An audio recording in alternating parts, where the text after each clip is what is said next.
क्या देखें, हमारे स्टूडेंट तो 4-4 घंटे बैठे रहते हैं हमारे साथ, कोई वो बात ही नहीं है। संडे को भी आते, सैटरडे को भी आ जाते हैं। तो ये जो माइंड सेट है ना, ये भी एक मैकेनिकल है, वो हर एक दृष्टि से ठीक नहीं है, कहीं कहीं ठीक है। तो भारत में तो ये चूंकि टाइम का इसी रूप में कॉन्सेप्ट है, इसलिए क्योंकि हम टाइम को भी प्रोडक्ट मानते हैं ना। मैडम का तो थोड़ा वैसे दूसरा है, लेकिन उपनिषद जो है ना, उसमें टाइम को भी प्रोडक्ट माना है। आप इसमें देखेंगे तस्मात् आत्मना आकाशः जायते, मांडुक्योपनिषद में देखेंगे यच्चान्यत्रिकालातीतम् तदपि ओंकार। तो टाइम और स्पेस जो है उपनिषद में प्रोडक्ट है। जब प्रोडक्ट है तो वो अल्टीमेट ट्रुथ नहीं है। न्याय वैसे सिंह उसको अल्टीमेट माना, मतलब एटर्नल माना।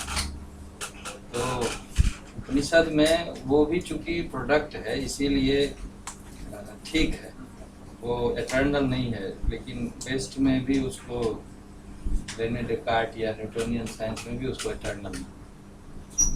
फिर आइंस्टाइन जो है उन्होंने इसको ब्रेक कर दिया, उन्होंने तो कर्वेचर मान लिया ना कि टाइम स्पेस में भी कर्वेचर आता है। जो ब्लैक होल के आसपास ना वो कर्व हो जाता है। कर्व हो जाने का मतलब ये है कि फिर लाइट की स्पीड में वो डिसअपियर हो जाती है, इवन आपकी घड़ी रुक जाती है। तो ये सारी बातें आ गई तो वो फिर उपनिषद तक पहुंच गया। फिर उपनिषद तक आ गई बात कि टाइम जो है वो एटर्नल नहीं। हाँ, एक जो ग्रॉस रियलिटी है उसमें लगता है कि टाइम एटर्नल है। तो मैं थोड़ा चाहता हूँ कि इसका एक बार इंट्रोडक्शन ठीक से हो जाए। देखिए, हमारे यहाँ जैसे भी बात कर रहे थे कि भारत का नहीं, दुनिया का सबसे प्राचीन ग्रंथ वेद है। सबसे प्राचीन ग्रंथ वेद है, और उसमें अब ऋग्वेद जो है वो यूएनओ का एक हेरिटेज टेक्स्ट के रूप में भी है, क्योंकि इससे पहले कोई रिकॉर्डेड टेक्स्ट नहीं मिलता किसी भी कल्चर में। तो ये गौरव भारत को प्राप्त है कि भारत ने पहला टेक्स्ट दुनिया को दिया है। और यदि ऐसा है तो यह टेक्स्ट वेद जिस समय अस्तित्व में आया उस समय किसी और धर्म की बात नहीं आती, क्योंकि कोई दूसरा टेक्स्ट नहीं था, तो इस तरह की बात नहीं आती। इसीलिए वेद में जो भी बात है वो बिल्कुल इंडिपेंडेंट थिंकिंग, कहीं भी कोई उसका एक हम दूसरे को प्रतिद्वंदी मान के चलते हैं कि ये, जैसे आज के समय में कोई यदि बात करेगा तो कहेगा कि ये कल्चर है, ये रिलीजन है, हम इससे इतने अलग हैं, ये है। लेकिन वैदिक ऋषि के सामने इस तरह का कोई क्वेश्चन नहीं, क्योंकि वो एक ट्रुथ जो है, सत्य की खोज के लिए वो सारा काम कर रहे हैं। और वो सत्य जो है वो उसके कई लेयर्स हैं। जैसे अभी ये काम कर रहे हैं तो कई लेयर्स की बात कर रहे हैं। एक सत्य जो है हमारा जो जैसे हम हैं वो भी एक सत्य है, प्रकृति हमारे सामने है वो भी एक सत्य है। लेकिन यह सब कुछ किससे बना, इसकी भी उनको खोज करनी है, और मूल कारण क्या है सबका, इसकी भी खोज करनी। तो ये सारी चीज आप वेद में देखेंगे कि नेचुरली ये सब चीज हो रहा है, इसीलिए होलिस्टिक है। अभी जो हम बात कर रहे थे कि वो एक साथ, ऋषि जब हम बात करते हैं ना, तो ऋषि का मतलब ही होता है जिसने देखा है, ऋषि दर्शनार्थ। ऋषि का मतलब ही आप ये देखें, इसीलिए आज के जो मॉडर्न साइंटिस्ट हैं उनकी बात बहुत कुछ इसीलिए ऋषि की बातों से मिलने लगी। मिलने इसलिए लगी है क्योंकि पूरा जो वैदिक ट्रेडिशन है वो एक्सपीरियंस बेस्ड है, वो लॉजिकल कंक्लूजन नहीं है। ठीक है ना, ये हमें एकदम ध्यान रखना चाहिए। जैसे वेस्टर्न फिलोसफी आप जितने जो देखेंगे वो इंटेलेक्चुअल एक्सरसाइज है, वो लॉजिक बेस्ड है। तो लॉजिक बेस्ड होने के कारण एक निश्चित समय तक आपको लगेगा कि बिल्कुल काम कर रहा है, लेकिन उसके बाद वो नॉन फंक्शनल हो जाता है। क्यों नॉन फंक्शनल हो जाता है? क्योंकि लॉजिक का अपना लिमिटेशन है। जैसे न्यूटोनियन फिजिक्स और देखें न्यूटन और लाप्लास जो थे, लाप्लास को सेकंड न्यूटन माना जाता है जनरली। तो वो तो ऐसा कहते थे कि जो न्यूटन का जो सिद्धांत है वो त्रिकालातीत है, मतलब ये किसी भी प्रेजेंट पास्ट फ्यूचर के लिए एक जैसा काम करेगा, और हमने प्रकृति के नियमों को जान लिया है और ये कहीं भी वर्क करेगा। लेकिन न्यूटन के समय में ही इसमें प्रॉब्लम आनी शुरू हो गई, तो बाद में आइंस्टाइन ने स्टेटमेंट दे दिया कि जो Newtonian laws have been shaken by this modern experiment, तो वो बदल गई बात। तो ये जो है ना वेद जो है, इसको हम इनके जो वो जो अस्तित्व में जैसे आया, वो जिन्होंने लाया उनको हम ऋषि कहते हैं। और ऋषि का जो डेरिवेशन है वो है ऋषि दर्शनाथ। ऋषि दर्शनाथ साक्षात्कृत धर्मान ऋषि बभूव। ये सब जो निरुक्त है हमारा, मैं इसीलिए थोड़ा परिचय दे देना चाहता हूँ कि आपको एक पता चल जाएगा कि इसका जो वैदिक लिटरेचर का स्ट्रक्चर क्या है। तो वेद के जो भी रचयिता हैं वो ऋषि कहलाते हैं, और ऋषि जो हैं वो उनको कहते हैं जिन्होंने देखा है, ठीक है, जिन्होंने देखा है। इसीलिए मैंने कहा कि ये लॉजिकल एक्सरसाइज नहीं, उन्होंने देखा है, और देखा है हर एक लेवल पे देखा है। जैसे हम देख रहे हैं वैसे केवल नहीं देखा है, क्योंकि फिर हम भी ऋषि हो जाएंगे। तो हम ऋषि नहीं हैं, ये तय बात है। तो इसका मतलब उन्होंने जो लाइफ है हमारा इंडिविजुअल का, जो एक अपना एग्जिस्टेंस है और जो पूरा कॉस्मोस है, उसको उन्होंने हर एक लेयर्स को देखा, और हर एक लेयर्स को देखने के बाद उन्होंने, इसी को हम कहते हैं साक्षात्कार, इसी को हम कहते हैं रियलाइजेशन। रियलाइजेशन का मतलब realising everything all together, fraction में नहीं देखना। साइंस जो है ना वो फ्रैक्शन में देखता है। इसीलिए साइंस का एक बड़ा इशू अभी है कि science can provide only approximate knowledge, science can't provide absolute knowledge. Absolute knowledge का मतलब, एब्सोल्यूट नॉलेज हम उसको कहते हैं जिसमें we realise everything all together, एक साथ सबको देखना, एक साथ सबको देखना कोई हमारे यहाँ साक्षात्कार। ऐसे साक्षात करने वाले जो व्यक्ति हैं उनका नाम ऋषि है, ठीक है। इसीलिए ऋषि का भारतीय परंपरा में बहुत ज्यादा रिस्पेक्ट है, और ऋषि का रिस्पेक्ट इतना है कि भले ही हम राम और कृष्ण को भगवान मानते हैं, पूरी ट्रेडिशन उनकी बातें हैं, लेकिन वो भी ऋषि से मिलने जाते हैं। ऋषि की बात और राम की बात यदि आएगी तो ऋषि की बात ज्यादा प्रामाणिक, ये एक जो अपना ट्रेडिशन है उसमें ये बातें हैं। तो ऐसे वेद जो हैं ये वेद जो हैं वो 4 भागों में इनको विभक्त किया व्यास जी, है ना, इसलिए उनका नाम वेद व्यास, वेद व्यास। और जो वेद हमारे सामने आज है उसमें भी ऋषि कहते हैं कि इससे पहले भी इसका ट्रेडिशन, ये नहीं है कि वहां से शुरू हुआ ये ट्रेडिशन, क्योंकि कई जगह आप उसमें देखेंगे कि ऋषि कहते हैं कि इससे पहले का जो ट्रेडिशन है उसी को हम फॉलो करते। In fact yesterday I read a news item, उसमें they are trying to figure out कि जो करंट ह्यूमन सिविलाइजेशन है, चाहे जितने भी 5 लाख 10 साल पुरानी है, इससे भी पहले कोई और सिविलाइजेशन उसमें रही है, और सिविलाइजेशन नहीं, वैदिक सिविलाइजेशन, मतलब हम जिस बात को कर रहे हैं। क्योंकि जब पहला ही सूक्त देखेंगे ना, जो ऋग्वेद है सबसे पहला टेक्स्ट है, उसका जो पहला सूक्त है वो अग्नि सूक्त। अग्नि सूक्त का जो दूसरा मंत्र है उसमें ऋषि कहते हैं कि पूर्वे भी ऋषि भी नूतन रुत, हमसे पहले के जो ऋषि हैं, क्योंकि अग्नि सूक्त के ऋषि ही सबसे पहले ऋषि जो अभी टेक्स्ट हमारे पास है, लेकिन वो कहते हैं कि इससे पहले के ऋषि और नए ऋषि दोनों, ठीक है।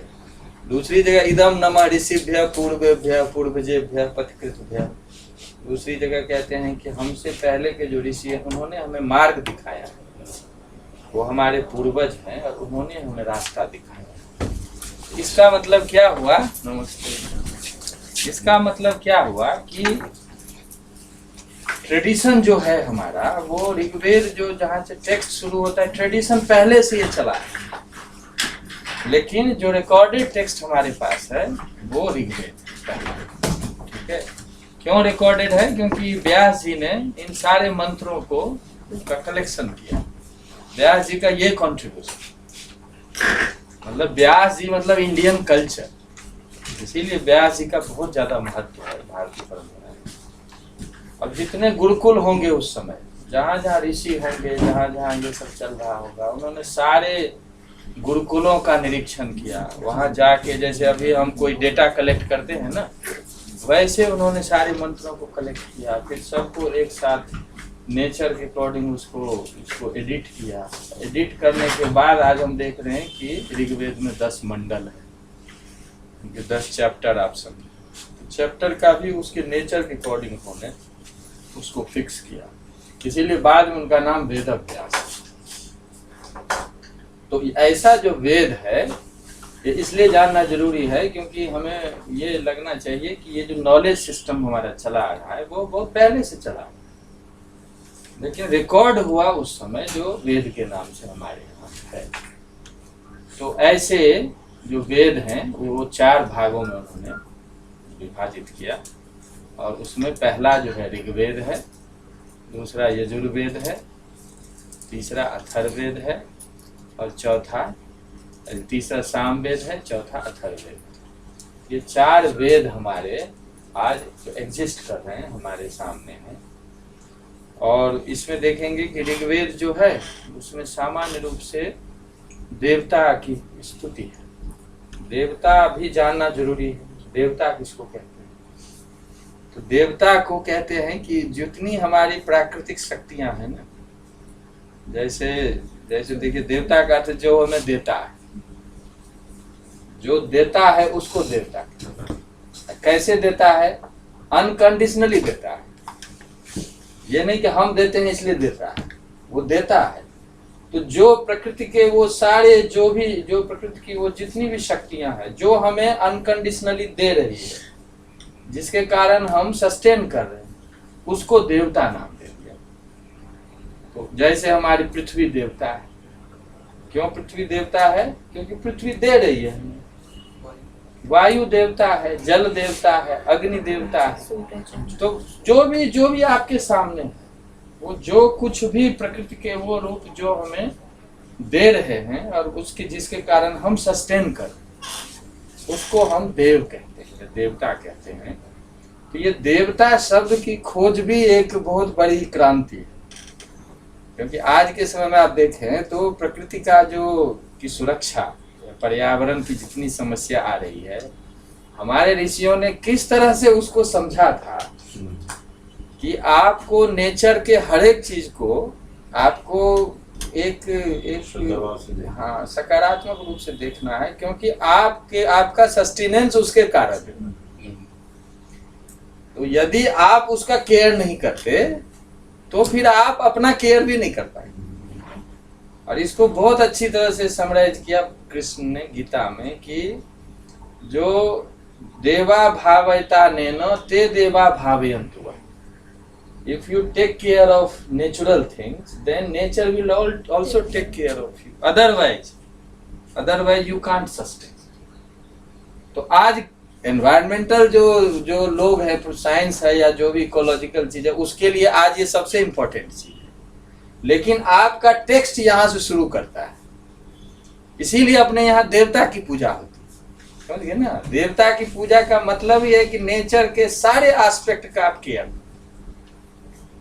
तो ये एक बहुत बड़ी खोज थी ऋषियों ने जो हमें दी है उसको, चूंकि हमारे देश में जब तक ये विद्या चल रही थी तब तक इसीलिए प्रकृति में कभी कोई विषमता नहीं आई, पर्यावरण की कभी भी असुरक्षा नहीं। सब जहाँ कहीं नदी में जाकर आप जल पी सकते हैं, कहीं कुछ। लेकिन आज जब से हमने वेस्टर्न मॉडल अपनाया है तो बहुत सारी चीजें ठीक है, अच्छी चीजें भी आई हैं, लेकिन जो मूल चीज है उसमें अटैक हुआ है, और वो जो है उसको डिलीट नहीं किया जा सकता। जो पर्यावरण की क्षति हो रही है या जो मानवीय स्तर पे जो चीजें हो रही है वो उसको आप तुरंत वापस नहीं ले सकते। तो देव शब्द का एक बहुत महत्व है, इसीलिए ऋग्वेद में इन सारे जो देवता हैं, आप जो हमें दिख रहा है उसी का नामकरण है, तो उनकी स्तुति है, उनकी प्रार्थना है, और उसमें उनके जो कैरेक्टरिस्टिक्स हैं उनको भी बताए गए। मनुष्य से भी ऊपर, मनुष्य से ऊपर इसलिए माना है क्योंकि प्रकृति के तो हम पार्ट है ना। तो एक हमारे यहाँ ना, एक जैसे शुरू में बताया कि सब कुछ साइक्लिक है, मतलब जितना हम उन पे डिपेंड करते हैं उतना वो भी हम पे डिपेंड करते हैं। तो यदि पेड़ पौधे लगाते हैं, उनका केयर करते हैं, तो आप भी स्वस्थ रहेंगे। यदि पानी को आप साफ रखते हैं तो आप भी स्वस्थ रहेंगे। अभी क्या होता है, हरियाणा की जितनी गंदगी होती है उसको प्यूरिफाई करके हम पीते हैं, और हम जो गंदगी डालते हैं दिल्ली का वो पीते हैं आगे वाले। तो वो कालिदास वाली बात हो गई ना, कि जिस डाल पे बैठे हैं उसी को काट रहे हैं, और हम मॉडर्न हैं। आप किसी सभ्यता में देखें कि जो पानी हमें पीना है उसको हम गंदा कर रहे हैं और फिर हम पी रहे हैं, और फिर कह रहे हैं मॉडर्न है। मॉडर्निटी के नाम पे सुप्रीम कोर्ट ने कहा था कि तो ये जो चीज है ना, इसका तो बिल्कुल कोई जवाब नहीं है ना, कि हम कुछ शुद्ध नहीं रख पा रहे हैं। हम अभी अब हवा का प्यूरिफायर चला आ गया है, अब हम पॉल्यूट कर 1 करोड़ रजिस्टर्ड गाड़ी दिल्ली में रखे हुए फिर भी बढ़ा रहे हैं, और पॉल्यूशन हो रहा है। वो हम जो हवा हमारे लिए प्रकृति ने दी है उसी को पॉल्यूट करके फिर हम वही ले रहे हैं। बिजनेस अलग चल रहा है। ये बतानी है कि रामनाथ जी इसीलिए गाड़ी रखते ही नहीं, पैदल चलते। तो सुप्रीम कोर्ट ने मॉडर्निटी के नाम पे जैसे नदियों को, जैसे गंगा को, तो पानी का भी वो स्तर नहीं दिया। इसीलिए जब हम कोर्स बना रहे थे ना, तो डायरेक्टर साहब भी थे, तो इसलिए हमने इस शब्द पे बात की थी। तो कह रहे थे कि मॉडर्न सोसाइटी, हमने कहा कि नहीं, कंटेम्पररी सोसाइटी। हम मॉडर्न नहीं है, हम कंटेम्पररी जो बात है, इश्यूज है, उसको हम एड्रेस करें।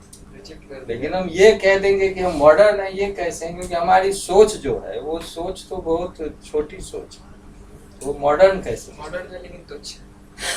आप आज ये ऐसा है। तो ऋग्वेद में इस तरह का सारा वर्णन है, और इसी को लेके सब प्रकार की स्तुतियां हैं, और उनके कैरेक्टरिस्टिक्स बताए गए हैं। इसी में आपको पता चलेगा कि किसका क्या कैरेक्टरिस्टिक्स है। दूसरा जो हमारा यजुर्वेद है, यजुर्वेद में हम रिचुअल्स की ज़्यादा बात है। रिचुअल्स की बात जो है वो भी एक तरह से जो कॉस्मिक जो सिस्टम है उसका एक तरह से रिप्रेजेंटेशन। हमारा जो आप ठीक से स्टडी करेंगे तो देखेंगे कि जितने रिचुअल्स हैं उसका भी एक रिलेशन है जो कॉस्मिक जो चल रहा है प्ले। तो ऐसे रिचुअल्स का टेक्स्ट जो है वो यजुर्वेद है। और तीसरा जो है हमारा वो है सामवेद है। सामवेद जो है वो म्यूजिक का है। ऋग्वेद और सामवेद के मंत्र एक जैसे, ठीक है ना, लेकिन ऋग्वेद में हम स्तुति करते हैं और सामवेद में उसको हम संगीतबद्ध करते। इतना डिफरेंस है। वही सामवेद जो है आज तक की हमारी संगीत परंपरा का सोर्स टेक्स्ट। तो सामान्य रूप से जो हम देखते हैं ना कि जो सामवेद है, सामवेद के बाद जो है डेवलप हो गया वो थोड़ा ध्रुपद हो गया। ध्रुपद के अभी हमारे गायक सब हैं जो नागर बंधु, गुंडेचा ब्रदर्स, ये सारे ध्रुपद वो सामवेद के बहुत क्लोज है। और फिर उसके बाद ख्याल गायकी आई जो पंडित जसराज इत्यादि जो, उसके बाद सुगम संगीत है लता मंगेशकर सब जो है, उसके बाद से पॉप है। तो ये सारा जो ट्रेडिशन है उसमें बड़ा रूल बेस्ड है और वो उसका सोर्स टेक्स्ट सामवेद। तो इसलिए भारत की जो संगीत परंपरा है बहुत रिच है और ये भी दुनिया को एक कॉन्ट्रीब्यूशन, यहाँ का जो म्यूजिक है वो उसको बहुत बहुत रिफाइंड करके सारा बनाया। और अथर्ववेद जो है वो इसके अलग जो भी, जैसे जो भी हमारे व्यावहारिक जीवन में जितनी जरूरत है, इवन फिलोसफिकल चीज वहाँ पे बहुत ज़्यादा डेवलप हो गई है। तो ये चार जो वेद है ये हमारा पहला टेक्स्ट है और इसी के ब्रांचेज हैं अपने। जैसे ऋग्वेद है तो ऋग्वेद के अपने ब्राह्मण ग्रंथ, ठीक है। ब्राह्मण ग्रंथ का मतलब उसकी व्याख्या और कर रहे हैं वो उसके बाद आरण्यक है, उसके बाद उपनिषद। तो आप चारों में देखेंगे कि उनकी ये अपनी शाखाएं हैं। तो हर एक, जैसे ऋग्वेद है तो ऋग्वेद का ब्राह्मण ग्रंथ है, ब्राह्मण मतलब टेक्स्ट का नाम है वहाँ। फिर आरण्यक है, अरण्य कहते हैं जंगल को, वन को। तो क्योंकि जनरली वो जो ऋषि थे वो जंगल में, वन में रहते थे, इसीलिए वहाँ जो टेक्स्ट डेवलप हुआ उसको आरण्यक कहते हैं। वहाँ से थोड़ा फिलोसफिकल स्पेकुलेशन भी शुरू हो गया। तो उसके बाद का जो टेक्स्ट है वो है उपनिषद। ऐसे ही यजुर्वेद में ब्राह्मण है, फिर आरण्यक है, फिर उपनिषद, फिर सामवेद, फिर अथर्ववेद। तो आप पूरे इसको हम कहते हैं वैदिक साहित्य। तो वैदिक साहित्य में पहला जो लेयर है वो है संहिता, जो ऋग्वेद, यजुर्वेद, सामवेद, अथर्ववेद, ये संहिता है। और फिर सबके ब्राह्मण ग्रंथ है, और फिर सबके आरण्यक हैं, और फिर सबके उपनिषद। ये जानना सबसे पहले जरूरी है कि इस रूप में हमारा वैदिक साहित्य है, आज एग्जिस्ट कर रहा है, सारे उपलब्ध हैं। उसमें जो उपनिषद है, ये उपनिषद जो है वो उसका आप एक तो अर्थ ये समझें कि उपनिषद के जो दो अर्थ हैं, उस एक अर्थ में तो बिल्कुल एक तरह से जो पूरा जो कॉस्मोस है, कॉस्मोलॉजी है, जिसका नाम हम देते हैं वहाँ पे ब्रह्म का मतलब पूरा जो ब्रह्मांड का जो मूल कारण, उसका एनालिसिस है, उसका अध्ययन है।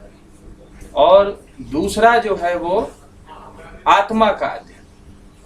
आत्मा मतलब हर एक व्यक्ति में जो उसका एसेंस है, हर एक व्यक्ति का जो एसेंस है।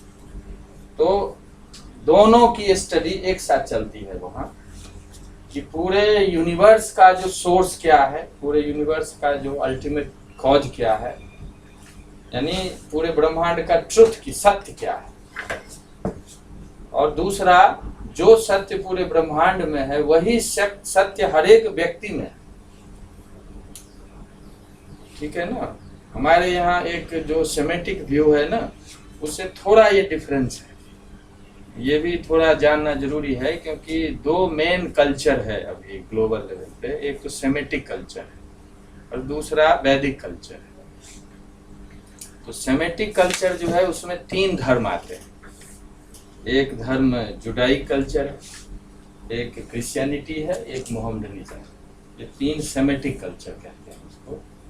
और दूसरा भारतीय जो है वो प्राइमरीली वैदिक कल्चर का ये देश है। तो दोनों में जो अंतर है ये है कि जो अल्टीमेट ट्रुथ है, जिसको कोई गॉड कहे, कोई खुदा कहे, जो नाम जिसका दे, लेकिन अपने यहाँ जैसे उपनिषद में देखेंगे इसका नाम ब्रह्म है। तो दोनों में बेसिक जो डिफरेंस है वो है कि जो सेमेटिक कल्चर के गॉड हैं वो क्रिएशन से बाहर है, ठीक है। जबकि जो वैदिक कल्चर के जो ब्रह्म है वो क्रिएशन से बाहर भी हैं और क्रिएशन के अंदर भी है, ठीक है ना।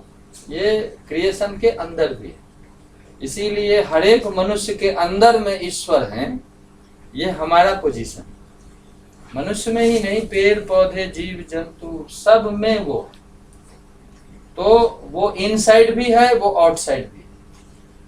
वो आउटसाइड रहते हुए भी कंट्रोल कर रहा है, और जो आउटसाइड से कंट्रोल कर रहा है वही इनसाइड से भी कंट्रोल कर रहा है।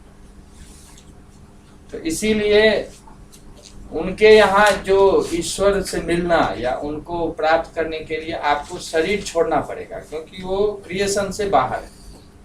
इसीलिए आपको जब डेथ होगी उसके बाद ही मिल सकते हैं। लेकिन हमारे यहाँ इसीलिए आप इसी जीवन में, अपने ही शरीर में आप ईश्वर को देख सकते हैं। और सदैव देख सकते हैं और सदैव रह सकते हैं उस स्थिति में। इसीलिए ऐसे व्यक्ति को अपने यहाँ मुक्त कहते हैं, या जिसको मोक्ष मिल गया। मोक्ष मिलने का मतलब ही है कि आप अपने ही शरीर में उस परम सत्ता को आप अनुभव कर सकते हैं, और अनुभव करने के बाद आप उसके अनुसार अपना जीवन आगे बढ़ा सकते हैं। ठीक है, तो ये बेसिक डिफरेंस है जो इसीलिए हम ट्रांसलेट नहीं कर सकते। यदि आपको थोड़ी सी स्टडी आप कर लेंगे तो जैसे हम कहते हैं ना, ईश्वर को हम कहते हैं गॉड है हमारे, गॉड का मतलब उसका कॉन्सेप्ट चेंज हो गया। When you say God, God means a controller from outside, ठीक है ना। And when you say Ishwar, Ishwar means controlling from outside as well as from inside, ठीक है। जब इनसाइड से कंट्रोल करते हैं उसको हम कहते हैं अंतर्यामी। अपने यहाँ जो टर्म है बृहदारण्यक उपनिषद में जैसे आप देखेंगे, तो वो मैत्रेयी को याज्ञवल्क्य यही समझाते हैं कि जो बाहर है, जो पूरे ब्रह्मांड का कारण है, वही हमारे अंदर रहते हुए जब हमें कंट्रोल करता है तो उसको हम अंतर्यामी कहते हैं, ठीक है। तो ये बेसिक डिफरेंस है। इस चीज की जो स्टडी है ये उपनिषद का मुख्य विषय है। तो अब आप पूरे वैदिक वांग्मय को दो भागों में देखिए। दो भागों में देखने का मतलब है कि पूरा वैदिक वांग्मय जो है वो हर एक के लिए 4 पुरुषार्थ की बात करता है। 4 पुरुषार्थ हम सब सुनते हैं, ये हमारा जो है चलता रहता है। तो 4 पुरुषार्थ में धर्म, अर्थ, काम, मोक्ष, 4 चीज। तो 4 चीजों में जो पहला 3 है, धर्म, अर्थ और काम, इन 3 को प्राइमरीली जो है वो पहला 3 टेक्स्ट जो हमारा है ना, संहिता, ब्राह्मण, आरण्यक, मुख्य रूप से, वैसे सब में सब है लेकिन मुख्य रूप से वो उसका विषय है, क्योंकि उसमें अधिकतर हमारे जीवन में जो आवश्यक चीजें हैं उसकी बात करते हैं, लिखते हैं। तो धर्म का मतलब हुआ कर्म का ज्ञान, ठीक है ना, कर्म का ज्ञान, सारे नियमों का ज्ञान, इसको कहते हैं धर्म।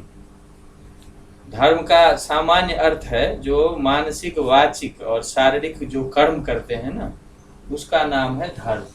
यदि वो वेद के अनुसार हो जाए तो वो धर्म। दोनों तरह से आप कर्म कर सकते हैं ना। एक तो हुआ कि जो आपके मन में आया उसको कर्म करें, दूसरा है कि वेद में जैसा लिखा है वैसा कर्म करें। तो जब वेद में जो जैसे लिखा है जब वैसा कर्म करें, वो शारीरिक, वाचिक या मानसिक, ऐसे का नाम है धर्म, ठीक है। और यदि अपनी इच्छा से करें तो फिर वो उसको धर्म की श्रेणी में नहीं मानते। क्यों नहीं मानते? क्योंकि उसका रिजल्ट आगे नेगेटिव भी हो सकता है। आपको अभी लगता हो कि पॉजिटिव रिजल्ट है, लेकिन आगे वो नेगेटिव भी हो सकता है। क्यों? क्योंकि वो एक्सपेरिमेंटेड नहीं। आप अपने माइंड से, अपने आपके अंदर जैसा मन हो गया वैसा कोई कर्म कर लेते हैं तो अभी लगेगा कि जो ठीक है, लेकिन आने वाले समय में वो बहुत नेगेटिव रिजल्ट दे सकता है। इसीलिए चूंकि एक्सपेरिमेंटेड नहीं है, इसीलिए वो उसको उस कैटेगरी में नहीं लाते, ठीक है ना। तो ये साफ है बिल्कुल। इसीलिए आप देखेंगे कि बृहदारण्यक में इस बात को बताया है कि देव और असुर जिसकी हम बात कर रहे हैं ना, हम बार बार कहते हैं देवासुर संग्राम, विशेष रूप से हमारे पुराण में इसकी ज्यादा चर्चा होती है। लेकिन देव और असुर का मतलब वहां पे यही बताया है कि जो व्यक्ति विवेक से युक्त होकर काम करता है, वो शारीरिक हो या वाचिक हो या मानसिक हो, तो उसको देव कहा गया। क्यों देव कहा गया है? क्योंकि वो नेचर के अकॉर्डिंग चल रहा है। वेद के अनुसार चलने का मतलब प्रकृति के अनुसार चल रहा है। तो प्रकृति के अनुसार जब चलते हैं तो आप जो भी कर्म करते हैं उसमें सारा प्रॉस एंड कॉन्स देखते हैं कि मेरे एक्शन से किसको प्रॉब्लम हो सकती है, किसको नहीं हो सकती है, पर्यावरण की कोई क्षति तो नहीं है, दूसरे को कोई क्षति तो नहीं है। तो इन सारी चीजों को ध्यान में रखकर जब आप कर्म करते हैं तो वो कर्म धर्म हो जाता है, तो वो देव की कैटेगरी में आ गया। और जब आप मनमाने ढंग से जो हमारे मन में आया वैसा कर्म करेंगे, तो इसका मतलब हम केवल इंद्रिय को सुख पहुंचाने के लिए हम कर्म करते हैं, बाकी दूसरे की चिंता हम नहीं करते। इसलिए उसको कहा है कि ये आसुरी वृत्ति, आसुरी वृत्ति के कारण तो समस्या आ रही ना सारी। एक सर्वे आया था कि 70 भारतीय के बराबर एक अमेरिकन एनर्जी कंज्यूम कर। तो अब वो तो नहीं सोच रहे ना कि जो मेरे इस एक्ट से दुनिया पे क्या असर पड़ेगा, पर्यावरण पे क्या असर पड़ेगा। अभी भी पेरिस वाले में देखिए पीछे हट गए वो।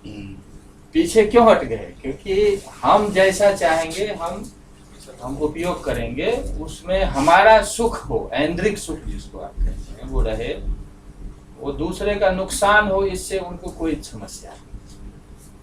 तो सब कुछ जानते हुए साइंटिस्ट ने तो एक्सपेरिमेंट करके बता दिया है कि ये नुकसान पहुंचा रहा है, आपको नीड बेस्ड लाइफ लीड करना चाहिए, फिर भी हम करते हैं। तो ऋषि ने कहा है कि ये आसुरी वृत्ति है, इसको असुर कहते हैं। नीड बेस्ड भी नहीं है तो ग्रीड बेस्ड। ग्रीड, वही कहा हमें नीड बेस्ड करना, जो ग्रीड बेस्ड है।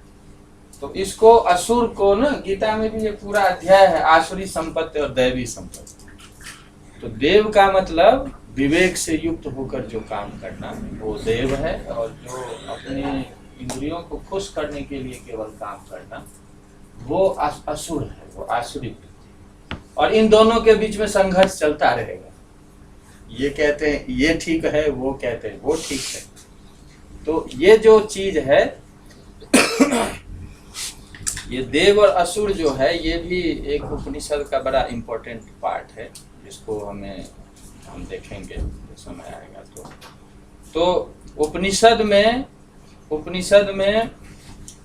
मैं ये कह रहा था कि जो दोनों का स्टडी जो है, इन दोनों के स्टडी में बात शुरू में मैडम अभी चर्चा कर रही थी ना कि पार्ट एंड होल की बात आई।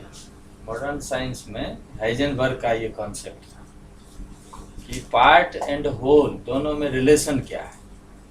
क्योंकि एक तरफ तो आप एटम की बात करते हैं, एटम की बात जो बाद में अभी आपका क्वांटम फिजिक्स बन गया, और दूसरा आप पार्टिकल फिजिक्स भी लोग कहते हैं, दूसरा है एस्ट्रोफिजिक्स। तो एक तो है जो आप पूरे ब्रह्मांड की बात करते स्टडी करते हैं, एक जो है वो एटम की स्टडी करते हैं। दोनों में रिलेशन क्या है, एक प्रश्न आया। तो वो हाइजेनबर्ग ने इसीलिए इसको इतना इंटरेस्टिंग उसको लगा कि अपनी बुक जो लिखी तो उसका नाम ही दिया पार्ट एंड होल। बाद में वो पब्लिशर ने कहा कि नहीं इससे बुक बिकेगी या नहीं बिकेगी, उसको कर दिया फिजिक्स एंड बियॉन्ड। आज के समय में जो बुक अवेलेबल है हाइजेनबर्ग की, उसका नाम है फिजिक्स एंड बियॉन्ड। तो पार्ट एंड होल के बीच में रिलेशन क्या है? तो आज के समय में वो कहते हैं ना कि part can be understood only in the context of whole, part can not be understood in isolated. तो ये जो चीज है आप देखेंगे कि ऋषि ने इनको शुरू से इसको रखा हुआ कि आप जो हैं, व्यक्ति जो है, कॉस्मोस के दृष्टि से तो व्यक्ति पार्ट है। तो पार्ट जो है वो पार्ट को पार्ट के रूप में आप जानेंगे तो वो अप्रोक्सीमेट नॉलेज। पार्ट को जब तक आप होल के कॉन्टेक्स्ट में नहीं जानेंगे तब तक उसका रियल नेचर आपको पता नहीं चलेगा। इसीलिए जो चारों वेद के जो 4 उपनिषद है, उनके जो 4 महावाक्य हैं जो दुनिया में सब जगह इसका बहुत अधिक महत्व है। हर एक वेद की शाखा से उपनिषद में एक महावाक्य। और इसमें आप देखेंगे तो ऋग्वेद का जो है वो है ऐतरेय उपनिषद। तो ऐतरेय उपनिषद के जो वाक्य महावाक्य हैं वो है प्रज्ञानम ब्रह्म। हाँ, ये सबको आना चाहिए। ये 4 महावाक्य जो है ये आप इसको मेरी दृष्टि में तो साइंस ही समझो। एक है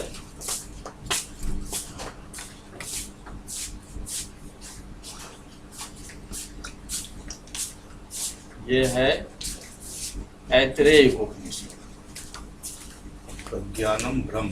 जी।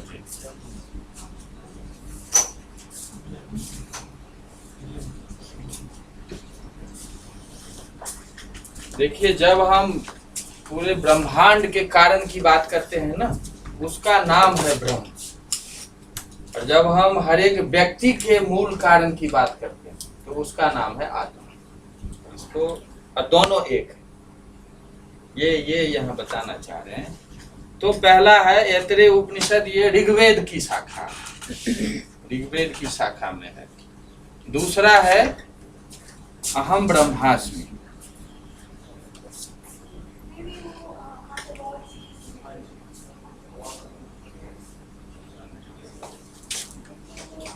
ये है बृहदारण्यक उपनिषद।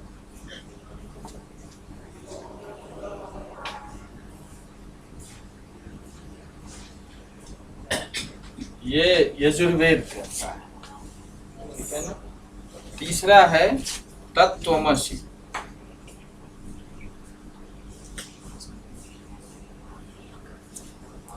तत्त्वमसि है छांदोग्य।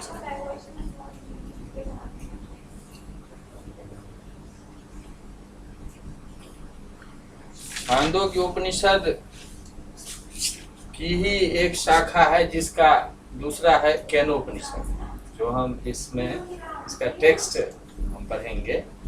तो वो भी जो सामवेद की शाखा है, तवलकार शाखा, उसकी एक उसका टेक्स्ट है।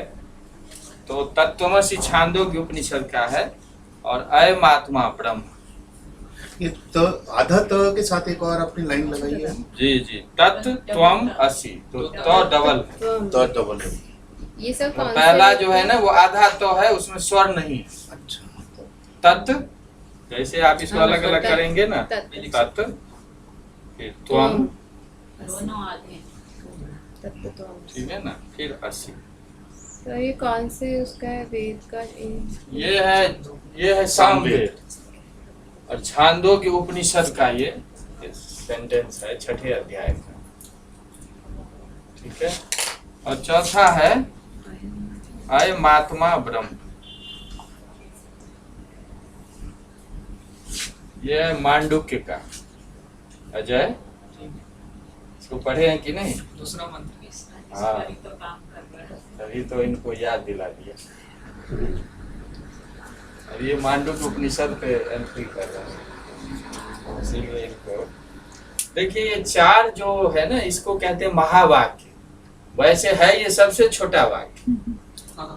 आप इसको यदि वर्ड वाइज देखें तो किसी में 2 शब्द है, किसी में 3 शब्द।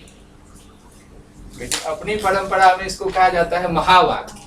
और सब एक ही है कि ब्रह्म ब्रह्म ही है, और कुछ नहीं। क्यों महावाक्य?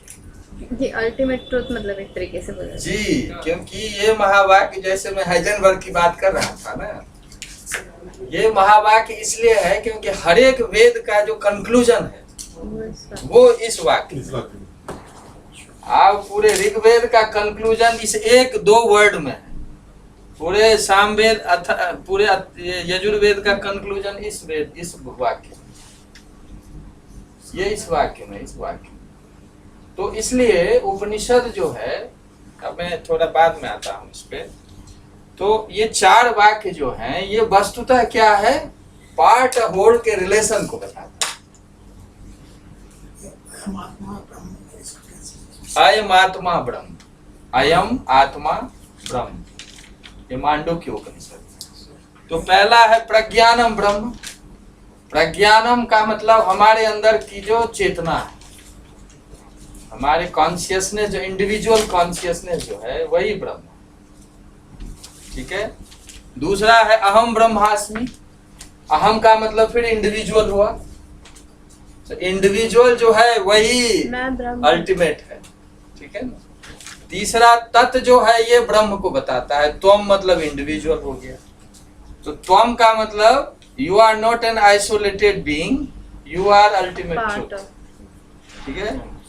चौथा है अयम आत्मा ब्रह्म। अयम मतलब दिस इंडिविजुअल इज ब्रह्म।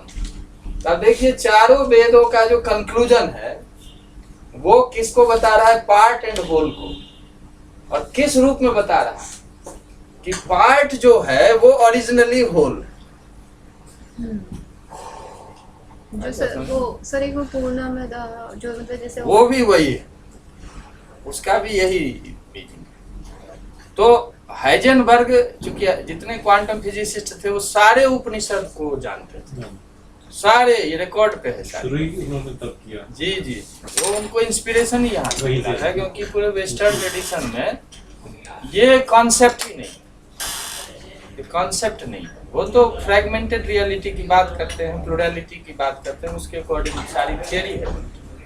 तो आप चारों का जब देखेंगे तो अहम मतलब individual is nothing but whole itself, ठीक है ना। In other words, individual can be understood in the context of whole. Part wise, it is not the ultimate knowledge. It is partial knowledge. जब आप मैं को अपने रूप में देख रहे हैं तो आपका वो कभी भी पूर्ण ज्ञान नहीं हो सकता। पूर्ण ज्ञान होने का मतलब आपका तभी है जब आप संपूर्ण ब्रह्मांड में आप हैं और वो ब्रह्मांड आप एक हैं। इस रूप में जब आप देखते हैं तो ज्ञान को ऋषि वास्तविक ज्ञान मानते हैं, इसीलिए वो ऋषि है, इसीलिए ऋषि आधुनिकतम है।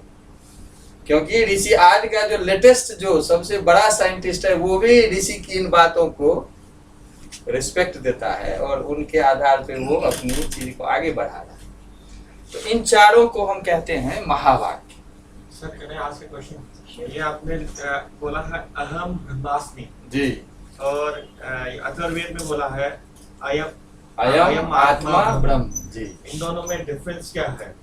सब एक है। देखिए अयम जो है ना, स्टेटमेंट इज अदरवाइज जैसे अयम है ना, कर दिया वहां था जी जी, अयम जो है ना, बस बस ठीक जैसे मैडम कहा ना, कहीं पे उसको हम फर्स्ट पर्सन के रूप में ला दिया, कहीं थर्ड पर्सन, कहीं थर्ड पर्सन, कहीं सेकेंड पर्सन है। जैसे तुम भी है ना, तत्वमसि। देखिए एक में है अहम, मैं।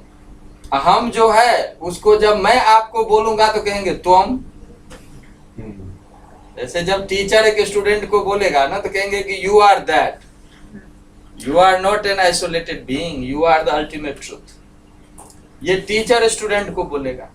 लेकिन जब स्टूडेंट खुद में इसका एनालिसिस शुरू करेगा तो कहेगा कि आई एम अल्टीमेट ट्रूथ, ठीक है। और जब वो थर्ड पर्सन कोई बैठा हुआ है उसके बारे में कहेगा कि दिस इज अल्टीमेट ट्रूथ, ठीक है। और चौथा है कि individual consciousness is ultimate truth. तो जैसे दो व्यक्ति हैं, दोनों की जो कॉन्शियसनेस एग्जैक्टली सेम है या डिफरेंट है? एग्जैक्टली वही। तो how why do they behave differently, act differently, look संस्कार differently? Because our knowledge is based on senses, our knowledge is based on mind, and this knowledge is based on fragmented reality. जैसे अभी हम आँख से देख रहे हैं ना, तो हमें टेबल का अलग ज्ञान हो रहा है, हमें इस बिल्डिंग का अलग ज्ञान हो रहा है, हमें हर एक आदमी का अलग अलग ज्ञान हो रहा है, क्योंकि सेंस ऑर्गन और माइंड का नेचर ही है कि वो सीमित ज्ञान है। तो हमारा जो एक्शन और behaviour is more dependent on knowledge than our consciousness. Yes. Knowledge means sense based knowledge. तो नॉलेज तो कॉन्शियसनेस भी है, उसको भी आगे उपनिषद में देखेंगे कि सत्यम ज्ञान अनंतम ब्रह्म। सो knowledge can be divided into two parts. Knowledge based on sense object relationship, knowledge based on pure consciousness. if I may interrupt, हाँ, for the beginners, because Ramnath is a believer in non-dualism, Advaitwadi है ये, but people like me, the realist, we believe that all are different, so interpretations may differ. That's what I mean to say. कि consciousness सब में बिल्कुल एक है या कि जीव की और ब्रह्म की उसमें व्यवहार, और इसमें भी अद्वैत में भी ये कहा है कि व्यावहारिक स्तर पर सब में अलग अलग है, लेकिन अल्टीमेट लेवल पर सब। So at empirical level we are different, but at transcendental level we are one and the same. so मैं वही कह रहा था कि एम्पिरिकल लेवल पे जो हमारा नॉलेज है वो सेंस बेस्ड नॉलेज, इसलिए फ्रेगमेंटेड। फ्रैगमेंटेड। लेकिन ऋषि कहते हैं कि ये नॉलेज जो है वो अल्टीमेट है, ये approximation। ये अप्रोक्सीमेशन।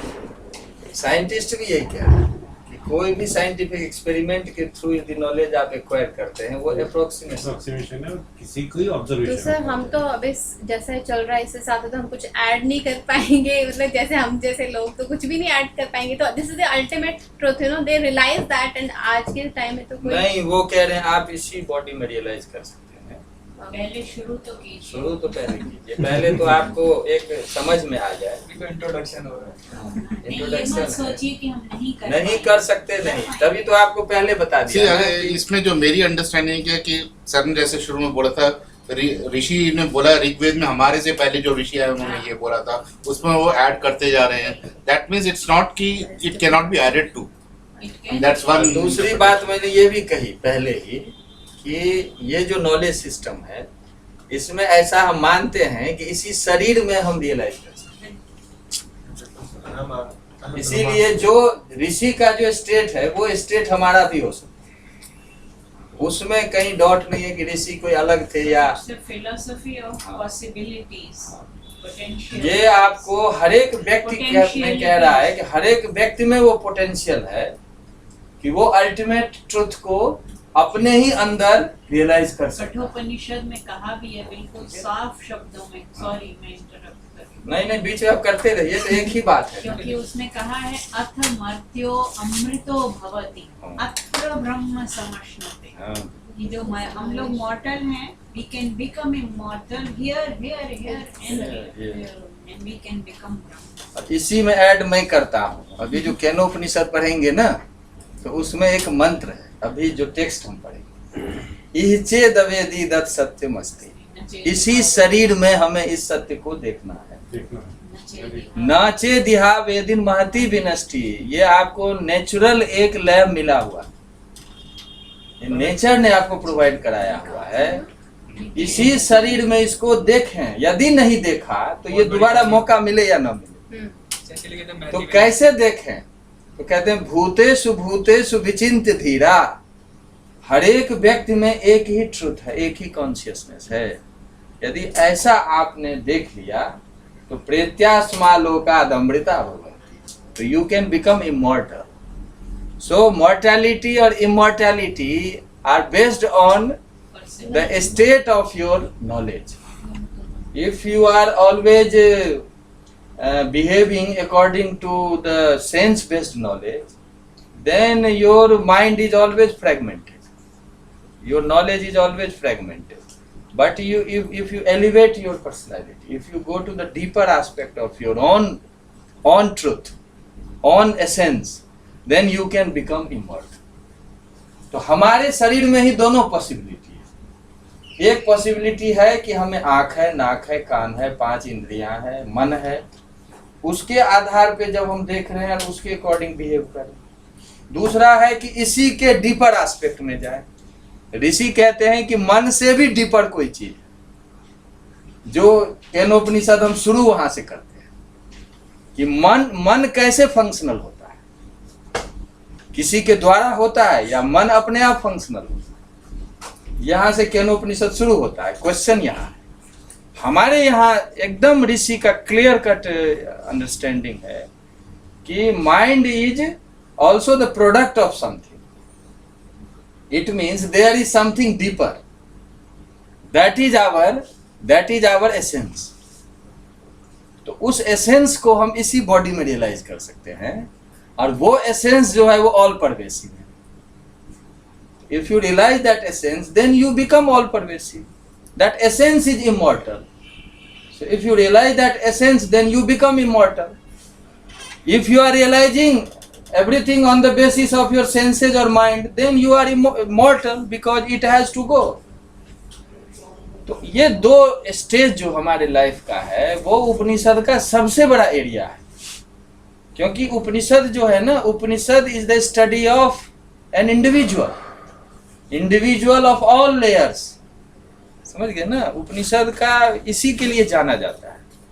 हमारे शरीर में कितने लेयर्स हैं और उस लेयर का कैसा कैसा नॉलेज है और उसका कैसे ज्ञान हो सकता है। यदि आप उसको जाने तो जैसे आंख से देखते हैं तो उसके बाद आपका बिहेवियर एक जैसा होता है, आप जब थोड़ा पर्सनैलिटी और ज़्यादा व्यापक हो गई तो बिहेवियर चेंज हो जाता है। तो ऐसा भी आपके अंदर वो पोटेंशियल है जो ऑल परवेसिव है। यदि उसका आप यदि रियलाइजेशन करते हैं तो your personality becomes all pervasive, you become immortal. इसीलिए बृहदारण्यक में हम जो स्कूल में भी प्रार्थना करते हैं ना कि तमसो माँ ज्योतिर्गमय। तमसो माँ का क्या मतलब? मेरे से हाँ, I want to go from the Darkness state to of light. darkness to the state of light. What is this state of darkness? वो कहते हैं ये क्या चीज है? तो कहते हैं जो असतो मा, पहला असतो मा सदगमय है ना, कि from changing to non changing. What is this changing? That is equal to a state of darkness. So from darkness to the state of light. What is this darkness? कहते हैं कि मृत्यु और महामृत्यु, this is mortality. So take from mortality to immortality. These two possibilities are in each and every individual. ये भारत की यानी वैदिक ऋषि की ये कंट्रीब्यूशन है दुनिया की। दूसरे कल्चर में आप इसी शरीर में इन दोनों चीज को नहीं जान सकते, ठीक है ना। ये यहाँ पॉसिबिलिटी है और इसी बात को यहाँ बता रहे हैं कि जब आप उस एसेंस लेवल पे जाते हैं तो आप ये हो जाते हैं, ठीक है। आप जब एसेंस लेवल पे जाते हैं तो अहम ब्रह्म हो जाता है। जब आप यहाँ जाते हैं तो त्वम तत् हो जाता है। जब है तो अयम ब्रह्म हो, आत्मा ब्रह्म हो जाता है, ब्रह्म हो जाता है। तो ये जो चीज है ना, हाइजेनबर्ग के लिए एक ये मिरेकल की तरह था, क्योंकि उन लोगों ने नील्स बोर वगैरह ने ये लिखा है कि जब हमने एशियन कंट्रीज पर्टिकुलरली इंडिया का जब हमने विजिट किया तो हमें बहुत कुछ ऐसी चीजें मिली जिसके बाद इवन साइंस की बहुत सारी प्रॉब्लम जो है वो सॉल्व होने लगी। ये स्टेटमेंट है उनको। जॉन ए व्हीलर जो नील्स बोर के डायरेक्ट स्टूडेंट थे, 2008 में उन्होंने अपना शरीर त्यागा, 98 ईयर्स एज था उनका और प्रिंसटन यूनिवर्सिटी में थे। उनको दूसरा आइंस्टाइन माना जाता था क्योंकि जॉन ए व्हीलर। तो वो लिखते हैं कि my mentor Niels Bohr was deeply rooted into, वो लिखते हैं कि I want to know how this deepest thinking of India came to Greece and from Greece to modern science. ये उनका स्टेटमेंट। तो आप जब देखेंगे तो मॉडर्न साइंटिस्ट इनसे बहुत प्रभावित रहे। एडविन श्रोडिंगर तो व्हाट इज लाइफ में वो तो सब जानते हैं, उनको तो वेदांती लोग मानते हैं। एडविन श्रोडिंगर उनको वेदांती ऋषि मानते हैं, जो क्वांटम फिजिक्स थे, नोबेल लॉरिएट थे। तो उनका तो ऑस्ट्रिया के थे, तो वो तो लिखते हैं कि जो I am a professor of theoretical physics, so after taking class I spend all my time for studying Upanishads introduced by Schopenhauer. ये वर्ड लिखे हैं, and for the first time I got the unification theory. ये statement है। तो ये सारी चीज जो है ये आधुनिक वैज्ञानिकों को बहुत ज्यादा प्रभावित किया है। थोड़ा मैं वो भी दाराशिको वाली बता ही देता हूँ क्योंकि वो बहुत इंटरेस्टिंग है। और जैसे जॉन ए व्हीलर ने कहा ना कि मैं ये जानना चाहता हूँ कि ये ज्ञान कैसे पहुंचा मॉडर्न साइंटिस्ट तक। तो सब जानते हैं हम कि जो शाहजहां के जो जितने पुत्र थे उसमें सबसे बड़े थे दाराशिको, और दाराशिको ने लगभग 1640 ईस्वी के पास ये काम शुरू किया कि उन्होंने 50 उपनिषदों का पर्शियन में ट्रांसलेशन कराना शुरू। तो ये जाकर समाप्त हुआ 1659 ईस्वी। ये हो गया। ये काम तो कश्मीर में हो रहा था लेकिन बनारस के बहुत पंडित इसमें इन्वॉल्व थे। बाद में 1659 में ये पब्लिश हुआ, और पब्लिश हुआ तो इसका नाम रखा गया सिर्रे अकबर। सिर्रे अकबर अभी है, ये पब्लिश्ड है, बुक अवेलेबल है। तो सिर्रे अकबर है। उसके बाद फिर उनका 1959 के ठीक बाद उनका कत्ल भी हो गया। तो जो भी हो, उसके बाद ये बुक्स ऐसे ही रही। लगभग 1778 ईस्वी में एक डुपेरो थे फ्रेंच फिलोसफर, और वो इंडियन नॉलेज के बारे में उनको बहुत सारी जिज्ञासा थी। तो वो भारत घूम रहे थे, तो यूपी के नवाब जो थे ना, उनके यहाँ एक उनको ये मैन्युस्क्रिप्ट मिल गया। मैन्युस्क्रिप्ट मिल गया सीधे अकबर का। उन्होंने उसका फ्रेंच और लैटिन में ट्रांसलेशन कर दिया। तो फ्रेंच और लैटिन में ट्रांसलेशन किया, उसमें फ्रेंच वाला वो डिस्ट्रॉय हो गया, वो कहीं गायब हो गया। जो लैटिन वाला उनका ट्रांसलेशन था वो 1801 और 2 ईस्वी में 2 वॉल्यूम में पब्लिश्ड हुआ। 1801 और 2 ईस्वी में। 1818 ईस्वी में ये बुक हाथ लगी शोपेनहावर की, 1818 ईस्वी में। और उसके बाद शोपेनहावर ने इसको पूरे यूरोप में फैला दिया अपनी टर्मिनोलॉजी में। और आइंस्टाइन वगैरह और इरविन श्रोडिंगर ये सब शोपेनहावर के बहुत ज़्यादा उसके थॉट के क्लोज थे और बहुत रिस्पेक्ट था तो शोपेनहावर के। स्पिनोजा के प्रति भी उनका बहुत रिस्पेक्ट था, क्योंकि स्पिनोजा ऐसे पहले वेस्टर्न फिलोसफर थे जिन्होंने पहली बार ये चैलेंज किया था कि गॉड का लॉ और नेचर का लॉ दो अलग नहीं हो सकता, क्योंकि 2 लॉ है ना। सेमेटिक कल्चर में 2 लॉ है, law of God and law of creation, nature. तो स्पिनोजा का मेन क्वेश्चन यही था कि law of God can't be different from the law of nature, ठीक है ना। और उपनिषद के ऋषि तो यही कहते हैं ना कि जो लॉ ऑफ नेचर है वही लॉ ऑफ गॉड, क्योंकि नेचर ही गॉड है। अपने यहाँ तो फिर अहम ब्रह्मास्मि का मतलब यही हो गया ना, सब कुछ एक। तो इसी पे बात आगे बढ़ी। बाद में शोपेनहावर ने थोड़ा आगे बढ़ाया इसको। शोपेनहावर का स्टेटमेंट इसमें इमॉर्टल है नहीं madam? There is no study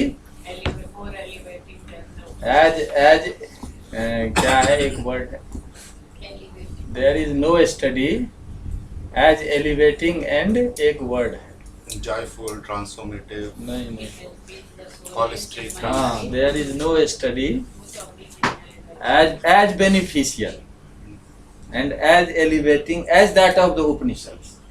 There is no study as beneficial and elevating as that of the Upanishads. It has been the solace of my life.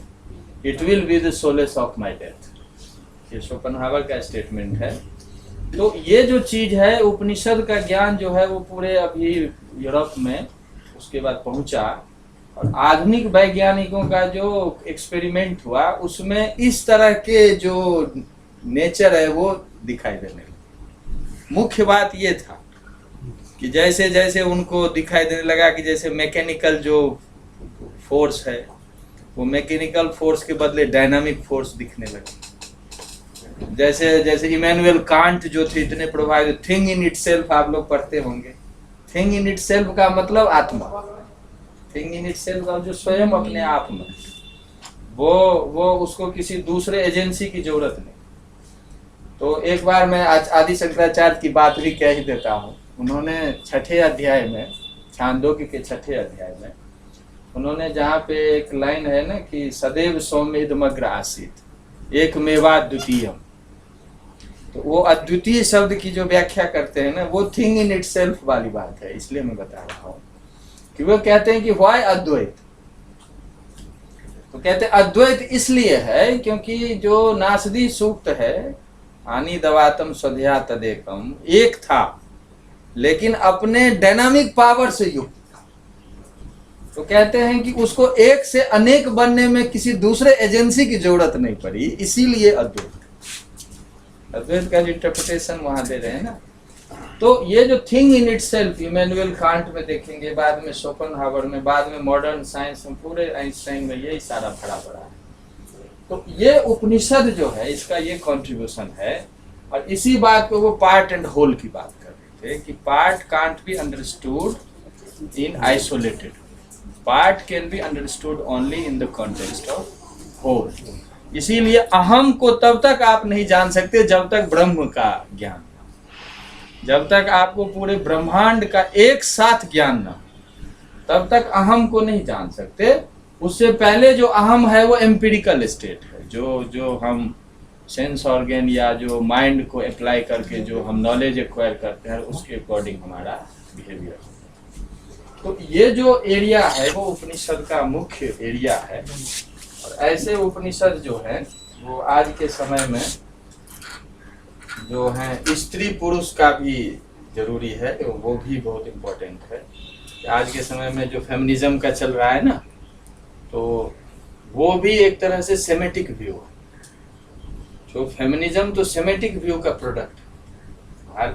भारतीय में जो समाज में जो गलत चल रहा है वो तो अलग चीज है, वो तो अक्षम्य है, वो अलग कानून की बात है।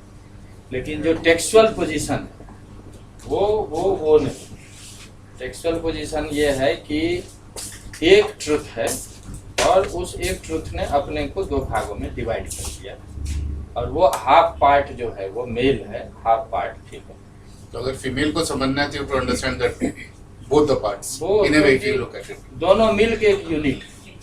Actually, ये सब फिलोसफी, ये आइडियाज किसी को आज की जनरेशन को पता नहीं, इसीलिए ये हो रहा है इतना फ्रिक्शन। हाँ। और ये जो हो रहा है इस समाज में, और इस तरह का जो नॉलेज है हम बच्चों को नहीं दे रहे हैं। हम स्कूल कॉलेज में अर्धनारीश्वर का भी कॉन्सेप्ट, अर्धनारीश्वर का कॉन्सेप्ट हमारा जो है ना वस्तुतः उपनिषदी कॉन्सेप्ट है, ये वैदिक बहुत आगे कॉन्सेप्ट। चला गया। हाँ। तो एक दाल के दो दाने की तरह अर्धवृगलम, बिल्कुल मैडम जो कह रही है ना, ये सारी बृहदारण्य के पहले चैप्टर में आप पढ़ेंगे ना, स्प्राउट्स की तरह एक वो कहते हैं दाना है ना, दाल का दाना, तो उसके अंदर में दो हिस्से होते हैं और बाहर से सिंगल कोटेड होता है।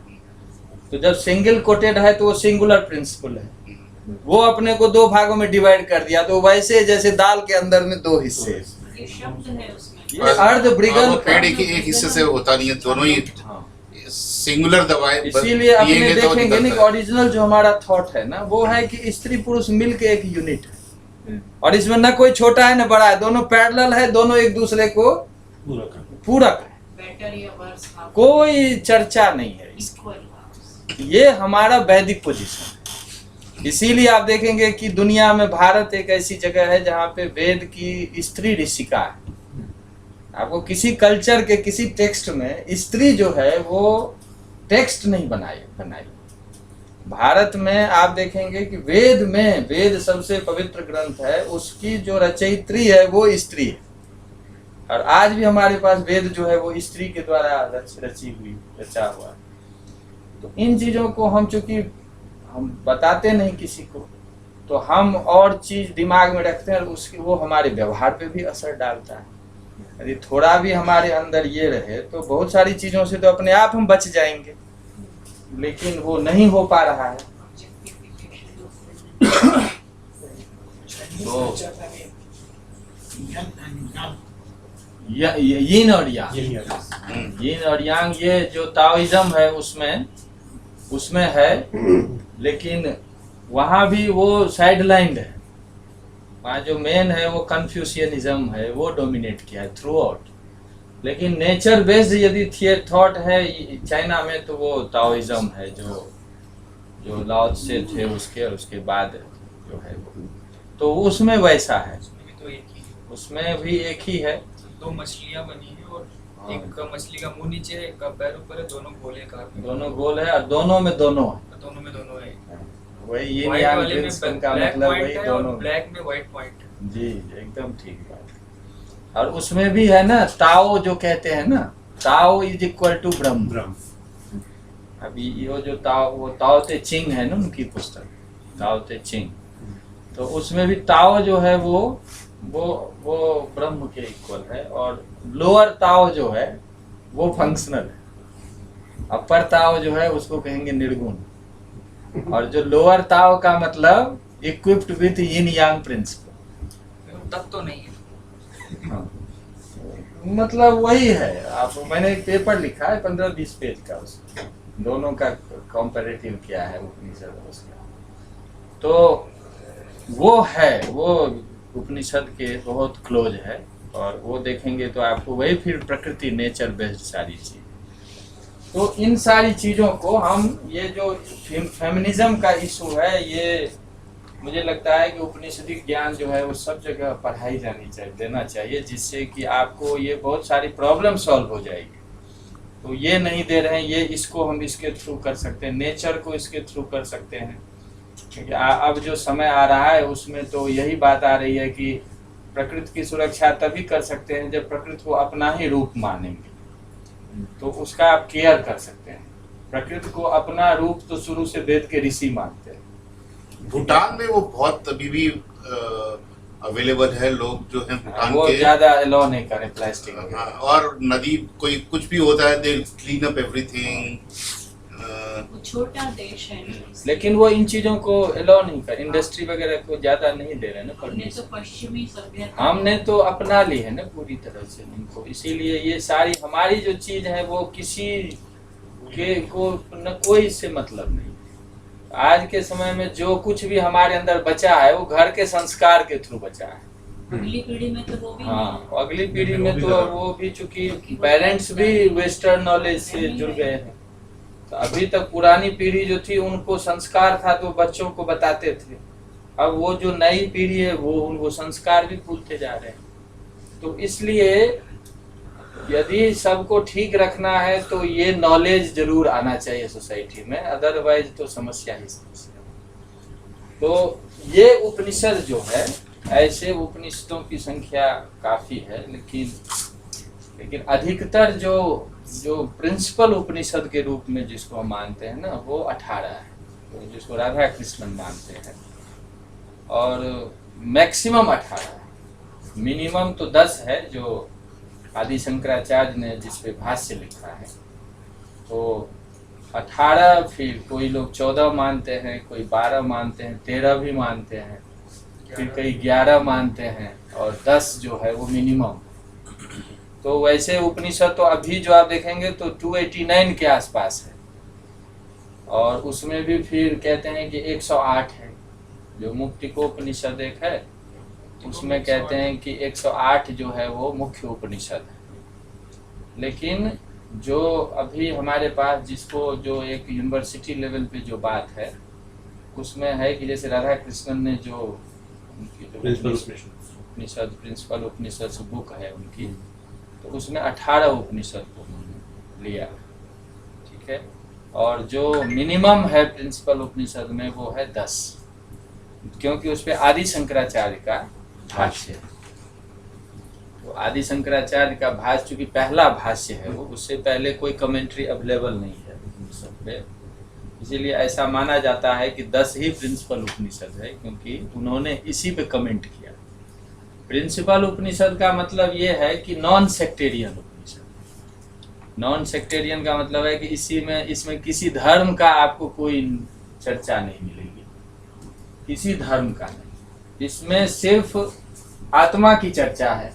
आत्मा की चर्चा का मतलब अपना जो आपका जो पर्सनैलिटी है उसका एनालिसिस है, उसका एनालिसिस है, और उसका एनालिसिस करते हुए अपने ही अंदर जो ट्रुथ है उसको जानना, और इसी के थ्रू आपको पूरे कॉस्मोस को जानना। क्योंकि वो ऐसा मानते हैं ऋषि उपनिषद के कि जो कुछ भी पूरे ब्रह्मांड में है वो हर एक व्यक्ति में है। जो कुछ भी ब्रह्मांड में है वो हर एक व्यक्ति में है। इसीलिए व्यक्ति अपने को समझ ले तो सबको समझ। जैसे आप गोल्ड का एक टुकड़ा यदि समझ लेते हैं तो ब्रह्मांड में जहां भी गोल्ड है सबको समझ लें। हाँ, इसको बाद में एक अपना दे दिया, यत पिंडे तत् ब्रह्मांड। यत पिंडे तत् ब्रह्मांडे जो है ये वेद का एक अपना स्पेशल कॉन्सेप्ट है, ये किसी और कल्चर में नहीं है, क्योंकि जो कुछ भी सब जगह है वो हर एक इंडिविजुअल। इसीलिए हर एक इंडिविजुअल को ये सब कुछ मिला हुआ है नेचर से, कि वो उसको जाने, उसका एनालिसिस करे, और अंत में उसी के थ्रू अल्टीमेट ट्रुथ तक पहुंचे। और जब वो अल्टीमेट ट्रुथ तक पहुंचता है तो अल्टीमेट ट्रुथ फिर वो फ्रैगमेंटेड नहीं है, वो अल्टीमेट ट्रुथ ऑल परवेसिव। यही अहम से ब्रह्म की यात्रा है। तो ये जो बात है ये यहाँ का मुख्य है। तो जो संख्या के बारे में हम बात कर रहे थे वो 18 और 10 के बीच में है, और 10 जो है उसको आप चाहें तो लिख लें। 4 तो लिख ही हाँ, दिए, 4 तो लिख दिया है। 6 और लिख दिए। जैसे ऑर्डर में ही बता देता हूँ। मैं लिखूं या लिख लिख लेंगे? दीजिए।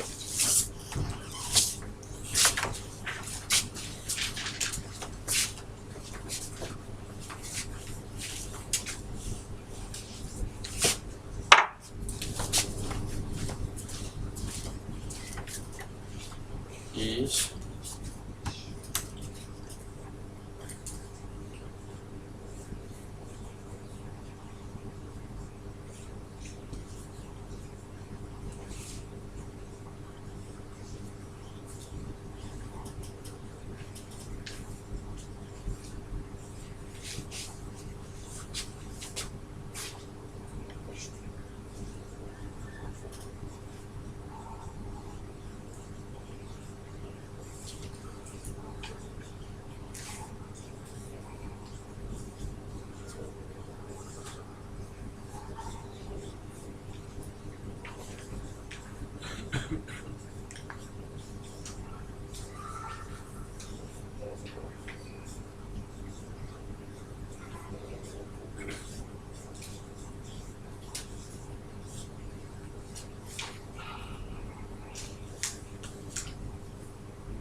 तैतरी में तो एक ही तो होता है ना मैडम?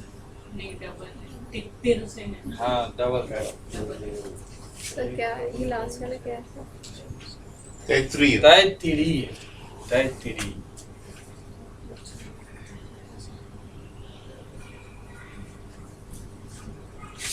ठीक है। सबने ईश कैन सब में उपनिषद लगा दीजिए।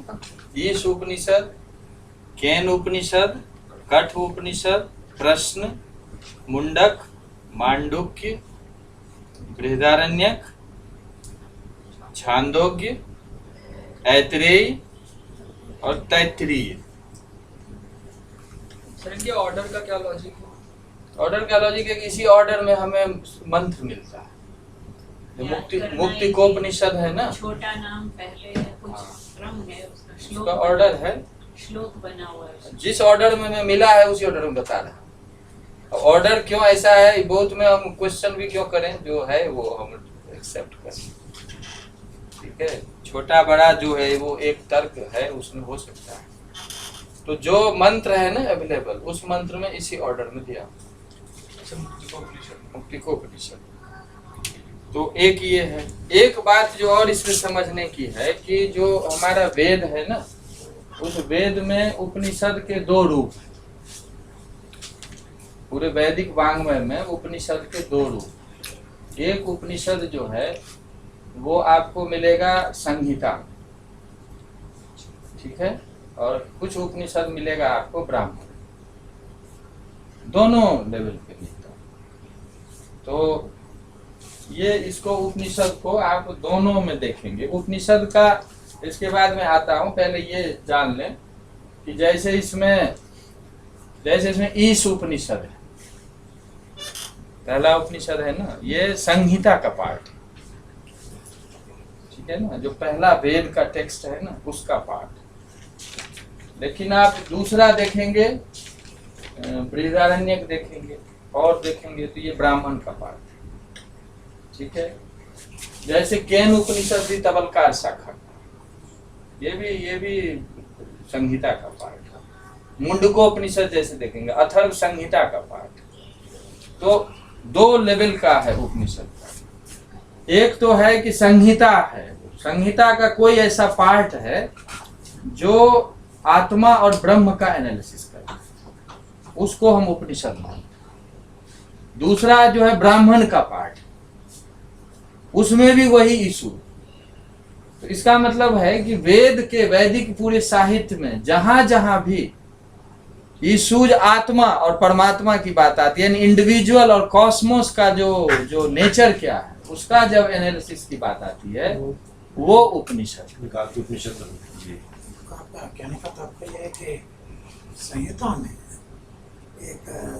एक पार्ट लिया और जी। उसका जो विशद व्याख्या है जी वो उपनिषद में ठीक है। नहीं नहीं, वही उपनिषद है। 40वां अध्याय है यजुर्वेद का, जिसको ईशोपनिषद ज्यों का त्यों है। वो एक क्यों आध- कहते हो? ज्यों का त्यों। कुछ एक आध मंत्र में पाठ भेद। जैसे अब मैं इसको बता, जैसे मैडम ने कहा ना जहाँ भी आत्मा और ब्रह्म की बात है, हाँ, उस पाठ को उन्होंने हम उस पाठ को उपनिषद मानते हैं। मान लिया। जैसे 40 अध्याय बताया वाजस्नेयी संहिता। वाजस्नेयी संहिता का मतलब यजुर्वेद का एक ब्रांच, बिल्कुल शुक्ल मंत्र, यजुर्वेद। शुक्ल यजुर्वेद का एक है पार्ट, टेक्स्ट है। उसमें जो 39 चैप्टर्स हैं वो धर्म अर्थ काम से रिलेटेड है, वो कर्म से रिलेटेड है। ठीक है ना। ओवरऑल आप 2 भाग में बांटिए कि 4 पुरुषार्थों की हमने बात की ना, तो जो धर्म अर्थ काम, धर्म तो मैंने समझा दिया कि ड्यूटी या लॉ, जितने भी नियम है। अर्थ मतलब पैसा जो हमें चाहिए जीवन को चलाने के। काम का मतलब सभी प्रकार की इच्छाएं जिसकी पूर्ति होनी चाहिए। तो ये 3 जो है, इसको हमारे जो विद्वानों ने नाम दिया है अभ्युदय। अभ्युदय का मतलब वर्ल्डली अचीवमेंट या वर्ल्डली रिक्वायरमेंट। ठीक है ना। ये सबको चाहिए, धर्म सबको चाहिए, अर्थ सबको चाहिए, काम सबको चाहिए, क्योंकि ये बेसिक नीड्स है। और इसके बाद भी यदि डिससेटिस्फैक्शन है, इसके बाद आपको लगता है कि कहीं कमी है, क्योंकि पैसा हो जाता है, सारी इच्छाएं, जागतिक इच्छाएं भी हमारी पूरी हो जाती है, तब भी अंदर में लगता है कि कुछ गड़बड़ है। क्यों? क्योंकि ऋषि ने कहा कि ये सब चीज अनित्य है। ये आप जितना भी प्राप्त कर लें, आपको कहीं न कहीं ये फीलिंग रहेगी कि ये कम है। तो फिर दूसरा क्या है जहां फिर ये फीलिंग खत्म हो जाए, ये फीलिंग खत्म हो यहाँ डिससेटिस्फैक्शन समाप्त हो जाए, आपको पूर्ण संतोष, पूर्ण शांति, पूर्ण सुख। तो उसके लिए कहते चौथा है मोक्ष। तो मोक्ष का मतलब है जो इन सब में रहते हुए भी इन सब से जो अलग रहने का अभ्यास कर ले, अपने मूल स्वरूप को जो समझ, उसको कहते हैं निःश्रेयस। तो अब हमने 4 पुरुषार्थों के हमारे जो विद्वान हैं उन्होंने 2 भागों में बांट दिया। धर्म अर्थ काम मतलब वर्ल्डली अचीवमेंट, वर्ल्डली रिक्वायरमेंट, उसको कह दिया अभ्युदय। और जो जिसको आप कहेंगे फिलोसफिकल टर्म में ट्रांसेंडेंटल स्टेट ऑफ रियलिटी, या हम कहेंगे अपने शब्दों में कि ब्रह्म का क्या स्वरूप है, यानी ब्रह्मांड का मूल तत्व क्या है, व्यक्ति का मूल तत्व क्या है, उसका जहां ज्ञान हो जाए उसको कहते हैं निःश्रेयस। निःश्रेयस लिख दो ये।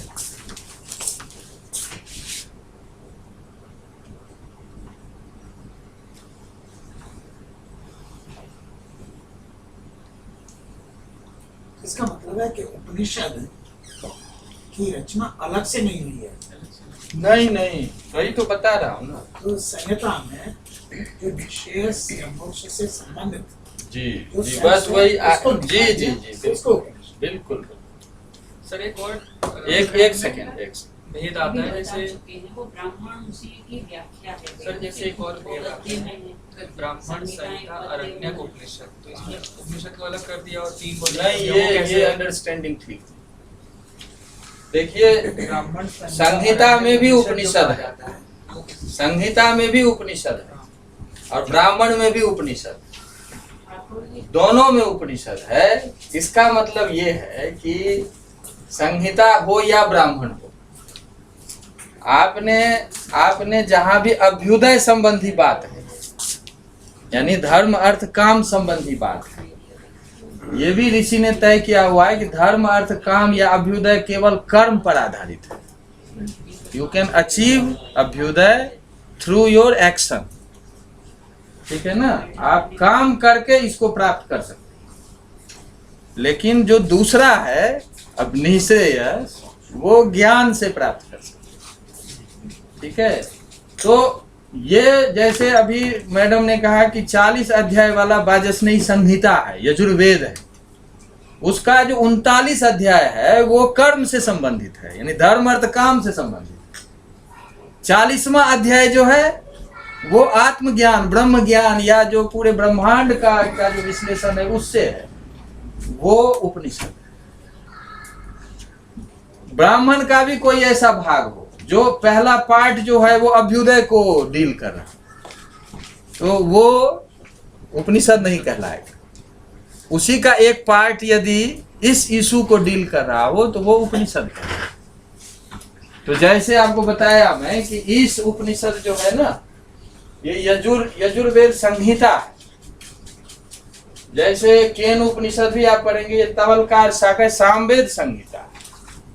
जैसे मुंडकोपनिषद आप पढ़ेंगे, ये मुंडकोपनिषद अथर्ववेद संहिता। अब ये सब डायरेक्ट संहिता है, लेकिन इस पार्ट में वो इस इशू को लेके चलते हैं। दूसरे इसीलिए आप देखेंगे जब उसकी शुरू आरंभ करेंगे तो कहेंगे कि इससे पहले कर्म संबंधी बात हो रही थी, अब इसकी बात हो रही। तो इस तरह से उपनिषद पूरे वैदिक साहित्य में जहां भी उपनिषद है वो इस इशूज को जो अभी हमने बात की है वो उसको लेकर चलता है। गीता, भगवत गीता में तो चारों को काफी इंटीग्रेटेड व्यू में दे रखा है। भगवत गीता पे अब इसके बाद वो इनका सबका सार है। हाँ, भगवत गीता मतलब इन सब उपनिषद को एक साथ मिला दें तो उसका essence Bhagavad Gita, executive summary. हाँ समरी है। इसीलिए कहते हैं गीता पढ़ लें तो ये सब आप पढ़ लेंगे एक साथ। तो ये बात तो क्लियर हो गई ना। ये दोनों सर, तरह अरण्यक क्या है?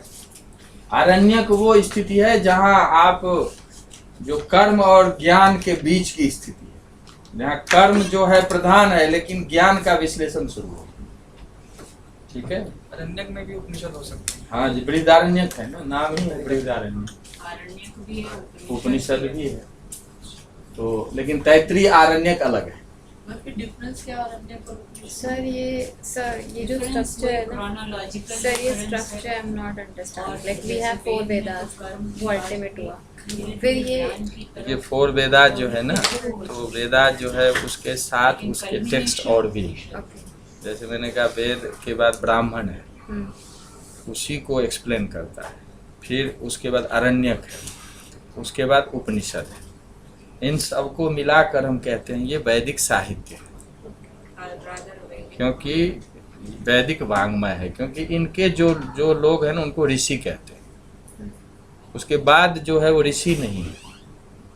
तो ये जो है इसमें 2 लेवल पे बात हो रही है। एक लेवल है कि हमें वर्ल्डली जो रिक्वायरमेंट हमारा है उसको अचीव करें, उसके बारे में सारी बातें कही गई। अब ये कर्म करेंगे तो ये मिलेगा, ये करेंगे तो ये मिलेगा, तो ये तो वर्ल्डली अचीवमेंट हो गया। लेकिन दूसरा जो है वो है कि आप वो ये एटर्नल नहीं है, ये हमेशा नहीं रहेगा। आप कुछ भी अचीव करेंगे तो वो अंत में नष्ट होगा। तो ऐसा दूसरा जो है वो भी नॉलेज होना चाहिए जिससे आप, जैसे कि अभी कह रहे थे, इमॉर्टल हो जाए, जिससे आपको हमेशा के लिए सुख हो जाए, जिससे आपका तनाव दूर हो जाए, आपको लगे कि हम सब चीज़ से फ्री हैं। इस स्थिति का जहाँ पे हम एनालिसिस करते हैं ना, उसका नाम है उपनिषद। ठीक है, तो वेद के किसी पार्ट में यदि 2 तरह के इशूज हो गए ना, एक इशूज है जो वर्ल्डली अचीवमेंट से रिलेटेड है, दूसरा इशू जो है ये ट्रांसेंडेंटल रियलिटी यानी आत्मा परमात्मा की बात है। तो जहाँ आत्मा परमात्मा ब्रह्मांड कैसे हम कैसे आए, क्या करना है, हमारा मूल स्वरूप क्या है, इसका जब हम एनालिसिस करते हैं उस पार्ट को हम उपनिषद कहते हैं। Other than Upanishads are directly related with the karma aspect, means अभ्युदय एस्पेक्ट। तो सामान्य रूप से ऐसे जो सब में सब है, लेकिन सामान्य रूप से ऐसे हमने माना हुआ है कि जो संहिता ब्राह्मण आरण्यक है ना, वो सामान्य रूप से अभ्युदय पार्ट को माने प्राइमरीली डील करता है।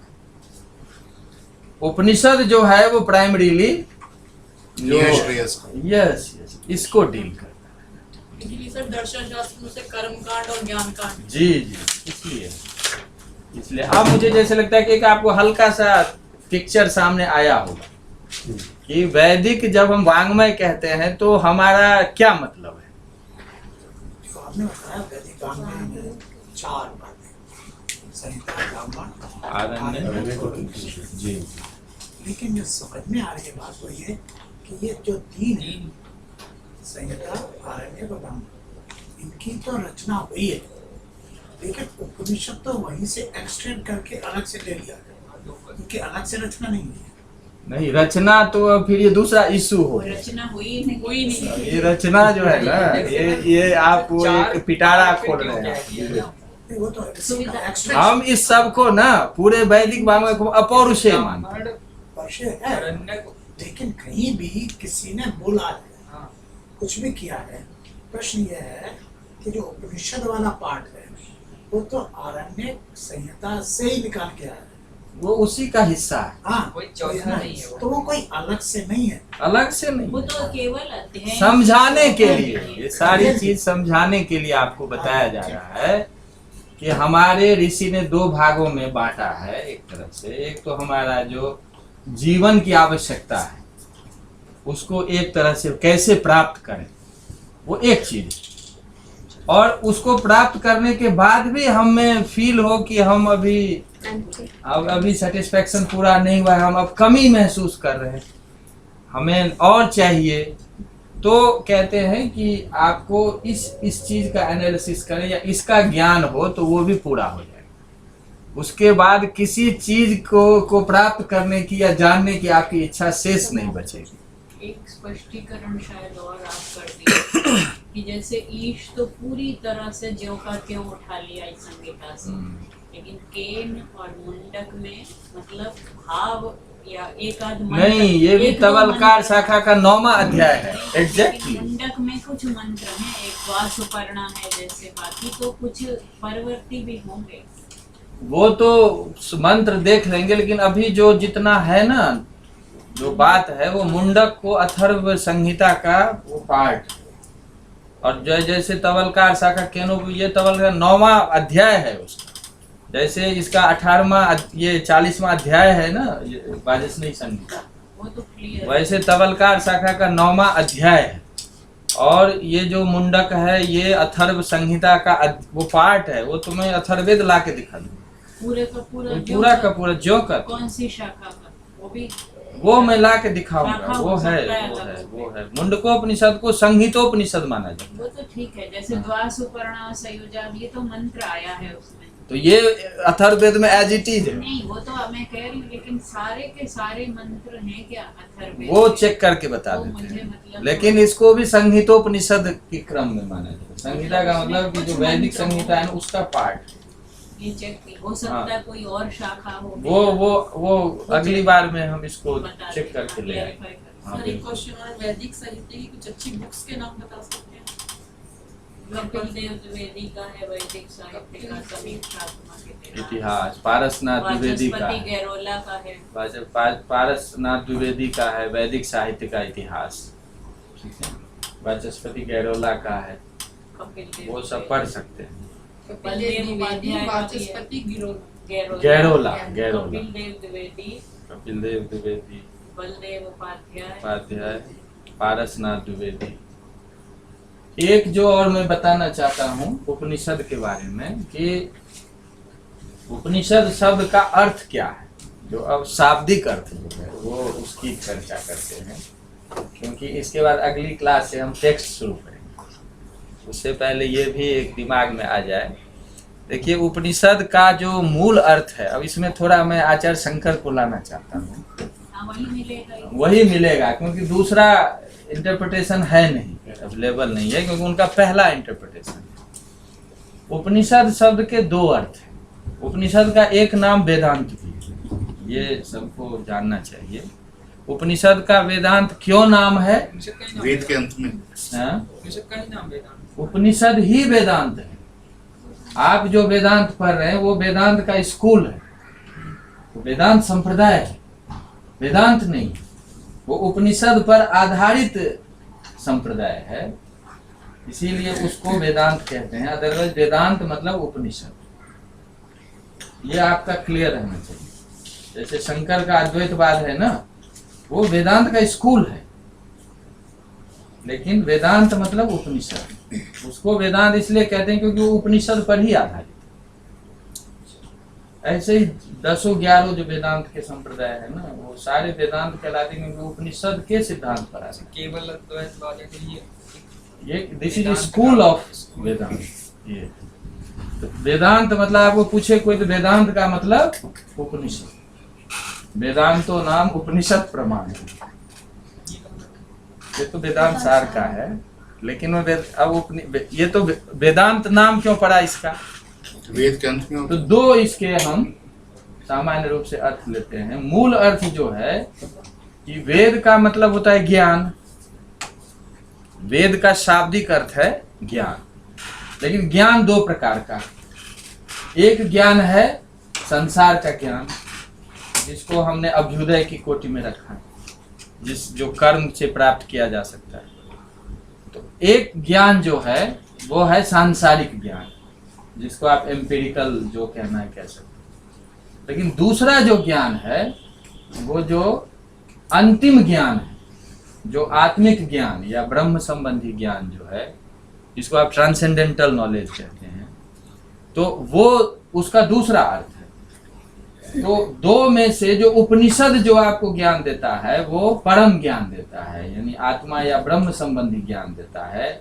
इसीलिए वो वेद का culmination, it is culmination of knowledge, मतलब last stage of knowledge. So this is Vedanta, मतलब अंतिम ज्ञान जिसको आप कहते हैं ना, उसका नाम है वेदांत। ठीक है, तो एक तो वेद का साहित्य रूप में आप लेंगे ना कि उपनिषद के बाद वैदिक साहित्य बंद होगा इस दृष्टि से, लेकिन वो एक सुपरफिशियल मीनिंग है। असली जो मीनिंग है वो है कि इट इज हाईएस्ट नॉलेज, ठीक है ना, it provides highest knowledge, so it is known as Vedanta. Sir इसी कंटेक्स्ट में इसी को सर प्रज्ञान कह सकते हैं। प्रज्ञान का उस कॉन्टेक्स्ट पे डिपेंड करेगा। जैसे यहाँ प्रज्ञानम ब्रह्म कहेंगे ना, वो तो ठीक हो जाएगा ज्ञान जो, लेकिन प्रज्ञा शब्द या प्रज्ञान शब्द कई बार आता है एकदम बुद्धि का जो एकदम शुद्धतम रूप है। जैसे योग सूत्र कहते हैं तत्र ऋतंभरा प्रज्ञा, वो प्रज्ञा जो है ना, वो उसको आप ब्रह्म नहीं कह सकते, वो ब्रह्म से नीचे है, लेकिन बिल्कुल सात्विक बुद्धि जो है ना, उस स्थिति को कह सकते। तो एक बात ये हो गई, वेदांत मतलब उपनिषद। दूसरा उपनिषद का जो अर्थ दिया है वो दो है। उपनिषद का एक अर्थ है रियलाइज्ड नॉलेज, ठीक है, रियलाइज्ड नॉलेज। इसका मतलब उस परम ज्ञान का जो आनुभविक रूप है, experience of highest knowledge, experiential, दूसरे शब्दों में एक्सपीरियंशियल नॉलेज या हाईएस्ट नॉलेज का जो एक्सपीरियंस है वो है उपनिषद। ठीक है, एक अर्थ इसका वास्तविक ये है। एक सामान्य अर्थ है कि उप मतलब समीप में, नी मतलब नीचे, और सद मतलब बैठ, गुरु के पास बैठकर जो ज्ञान प्राप्त किया जाए उसको उपनिषद। क्योंकि सारे उपनिषद जो हैं वो गुरु के साथ डायलॉग। आपको कहीं न कहीं कोई आपके मन में ऐसी बात आती है कि ये क्या, आत्मा क्या है, कहीं मैं कौन हूँ, तो आप इसके लिए जो उस व्यक्ति के पास जाते हैं जो वो रियलाइज्ड है, वो उस स्थिति का अनुभव कर चुका है, उसके पास जब जाते हैं और फिर जब आपको ज्ञान मिलता है उसको उपनिषद कहते। तो ये गुरु के पास ही हो सकता है ना, ये डिस्टेंट एजुकेशन के थ्रू नहीं हो सकता है। ये जो हम अगर वेबएक्स के थ्रू गुरु, स्काइप के थ्रू जो कहेंगे, ये नहीं हो सकता है। ये पास बैठ के हाँ, आप बैठे गुरु के सानिध्य में रहना। क्यों सानिध्य में रहे, तो इसी का मैं थोड़ा इंडिकेट कर रहा था कि आचार्य शंकर कहते हैं थ्रू आउट कि ये अनुभवात्मक ज्ञान है, अनुभवात्मक ज्ञान है। इसीलिए ये कोई थियोरिटिकल नॉलेज नहीं है। दो चीज है जो जानना जरूरी है कि गीता में कृष्ण कहते हैं ना, ज्ञानम विज्ञान सहितम यज्ञात्वा मोक्ष से सुख। हमें तुमको मैं विज्ञान सहित ज्ञान बताऊंगा। तो ज्ञान क्या है, विज्ञान क्या है, इसको वो डिफाइन करते हैं कि ज्ञान वो है जो गुरु के द्वारा या टेक्स्ट के द्वारा जो हमारा एक थियोरिटिकल नॉलेज डेवलप, उसको ज्ञान कहते हैं। और तदनुभव विज्ञान, जब उसको हम रियलाइज कर लेते हैं, जब एक्सपीरियंस उसका हो जाता है हमें खुद, तो वो विज्ञान है। ठीक है। तो हमारे जीवन में जो भी थ्योरेटिकल जो हमें मिलता है, कॉन्सेप्ट मिलता है, उसका जब एक्सपीरियंस हो तो फिर वो निस्संदेह हो जाता है, फिर डॉट समाप्त हो जाता है। उपनिषद जो है वो एक्सपीरियंस बेस्ड नॉलेज, कहने का मतलब है कि whatever you understand that should be realised. हाँ, So here you are saying कि जो theoretical concept, जो theoretical concept को experience करके theoretical concept फिर निकाला है concept, उसको गुरु अपने सानिध्य में दे रहे हैं, but the student has not experienced it yet. Yes yes, जो ऋषि है वो एक्सपीरियंस्ड है, एक्सपीरियंस के बाद ऋषि ने ये स्टेटमेंट बोला। अब उस स्टेटमेंट के द्वारा जो हमारा कॉन्सेप्ट डेवलप होता है, उस कॉन्सेप्ट को दोबारा एक्सपीरियंस करना ये हमारी ड्यूटी है, शिष्य का काम है। और जब तक वो एक्सपीरियंशियल लेवल पे नहीं जाता तब तक आपका अधूरा है। उपनिषद का अर्थ है, मतलब जो पहला अर्थ है वो है कि एक्सपीरियंस्ड नॉलेज, ठीक है, वो ज्ञान है। तो शंकराचार्य इस पे कहते हैं कि फिर हम टेक्स्ट को क्यों उपनिषद कहते हैं? उपनिषद का मीनिंग तो फिर तो रियलाइजेशन है, फिर टेक्स्ट की कहाँ बात आती है? तो कहते हैं टेक्स्ट इसलिए उसको कहते हैं कि उसके थ्रू हमें उस रियलाइजेशन के स्टेट का पता चले। दुनिया में कोई ऐसा दूसरा टेक्स्ट नहीं है जो हमें इस स्टेट की बात करता है, रियलाइजेशन की बात करता है। और वो उदाहरण देते हैं आयुर्वेद घृतम। आयुर्वेद में जनरली कहते हैं ना कि घी ही आयु है। हमारे यहाँ तो घी खाने की शुरू से परंपरा है। ये वेस्ट के डॉक्टर जो भी कहें, अब तो कह रहे हैं अब कहेंगे, उनका तो बदलता रहता है ना। घी वाले पैसा देते तो घी ठीक है, अंडे वाले देते तो अंडा ठीक है, और ना दे तो कहेंगे बेकार है। तो बिजनेस ओरिएंटेड है ना सारी चीज। तो हमारे यहाँ कहते हैं कि घी जो है वो सबको खाना चाहिए, क्योंकि वो इम्यून सिस्टम ठीक रखता है, वो आपके बॉडी को ठीक रखता है और वो आयु बढ़ाता है। तो घी को आयु बढ़ाने में सबसे प्रमुख साधन माना गया, इतना प्रमुख माना गया है कि उसको आयु ही कह दिया गया। इसीलिए कहते हैं कि शंकराचार्य वहां व्याख्या करते हैं कि जैसे घी आयु नहीं है, लेकिन आयु बढ़ाने में सबसे ज्यादा रोल प्ले करता है, इसीलिए घी को आयु कह दिया गया। वैसे उपनिषद का मतलब टेक्स्ट नहीं है, उपनिषद का मतलब तो एक्सपीरियंस नॉलेज है, या नॉलेज ऑफ एक्सपीरियंस है। आपको वो नॉलेज जो अनुभव पे मिला है और जिसका अनुभव आपको करना है, वो नॉलेज है। लेकिन चूंकि ये पर्टिकुलर टेक्स्ट आपको इस तरह का नॉलेज देता है, इसीलिए उस टेक्स्ट को भी हम उपनिषद कहते हैं। जैसे घी को भी हम आयु कहने लगते हैं, आयु तो अलग चीज है। तो इस तरह से वो उपनिषद शब्द को एक्सप्लेन करते हैं। तो दो बातें हुई, एक तो हुई purely experiential knowledge, that is Upanishad. Other a particular text through which you know that this is the experiential knowledge, this is to be experienced, this is to be realized, this is the nature of Atma, this is the nature of Brahma, how Atma is Brahma. So this kind of teaching, understanding you have from a particular text, through a particular text. In this way that text should also be known as Upanishad. तो ये जो है, ये एक उपनिषद शब्द का जो literal meaning की मैं बात कर रहा हूँ। इसीलिए उपनिषद को जैसे संस्कृत में आपने उपनिषद आत्मविद्या, अनुभव की विद्या, ये इसका असली अर्थ है। लेकिन चूंकि टेक्स्ट हमें वही बता रहा है, इसलिए टेक्स्ट का नाम उपनिषद है। तो एक ये हुआ, और जो सामान्य है कि उपनिषद, वो उसके थ्रू हम जो ग्रामेटिकल इसका जो सिंटैक्टिक एस्पेक्ट है उसको लेकर एक अलग ही गुरु के पास बैठना। और चूंकि एक्सपीरियंस बेस्ड है, इसीलिए आपको गुरु के साथ ही रह के सीखना पड़ेगा उसको। आचार्य शंकर एक स्टेटमेंट है उनका कि शास्त्रज्ञोपि स्वातंत्रेण ब्रह्मानुसंधानम न कुर्यात्।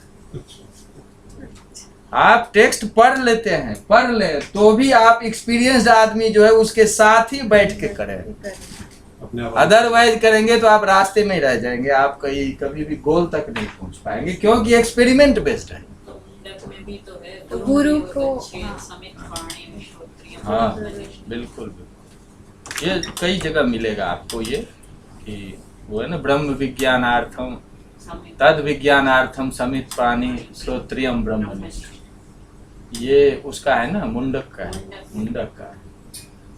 तो कहने का मतलब कि इसलिए आज साइंटिस्ट इसको लाइक कर रहे हैं। मेरा ये बताना था कि अनुभव जब होता है ना, अनुभव सबके लिए एक जैसा होता है। आज के तो गुरु ही कैसे वो हो, अमेरिका में अनुभव होगा वो भी यही होगा, यही और इंडिया में होगा वो भी यही होगा।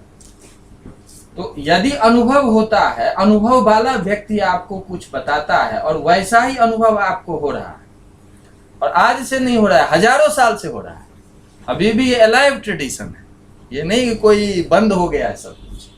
हमारे हर एक सेंचुरी में ऐसे लोग समाज में हो गए जो इसको रियलाइज किया है, और वैसा ही उनका पर्सनैलिटी डेवलप हुआ है, वैसा ही लोगों को उन्होंने इंस्पायर किया है।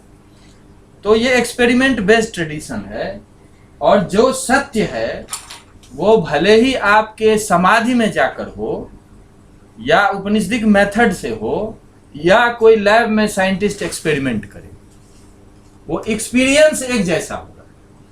एक्सपीरियंस जब एक जैसा होगा तो इसलिए वो फ्रिडजॉफ कापड़ा कहते हैं कि एक क्वेश्चन उठा दिया ना, जब साइंटिस्ट इतना लिखने लगे उपनिषद के बारे में, वेदांत के बारे में, भारतीय भी बोलने लगे कि उपनिषद ये है वो है, विज्ञान जैसा है। तो कुछ लोगों ने कहा कि जो कैसे तुलना हो सकती है, एक हाईली सोफिस्टिकेटेड लैब में एक्सपेरिमेंट हो रहा है, दूसरा पेड़ के नीचे कोई ध्यान में बैठ के वो लगे हुए हैं, मैं कौन हूँ क्या हूँ, तो कैसे कंपैरिजन हो सकता है। तो वो कह रहे हैं कि कंपैरिजन का एक ही आधार है कि दोनों के स्टेटमेंट। क्यों दोनों के स्टेटमेंट? क्योंकि स्टेटमेंट जब भी होता है एक्सपीरियंस बेस्ड होता है, आपका जो एक्सपीरियंस है उसके बेस पे एक्सपेरिमेंट स्टेटमेंट है, और यदि दोनों का स्टेटमेंट सिमिलर है, इसका मतलब दोनों का एक्सपीरियंस भी सिमिलर है।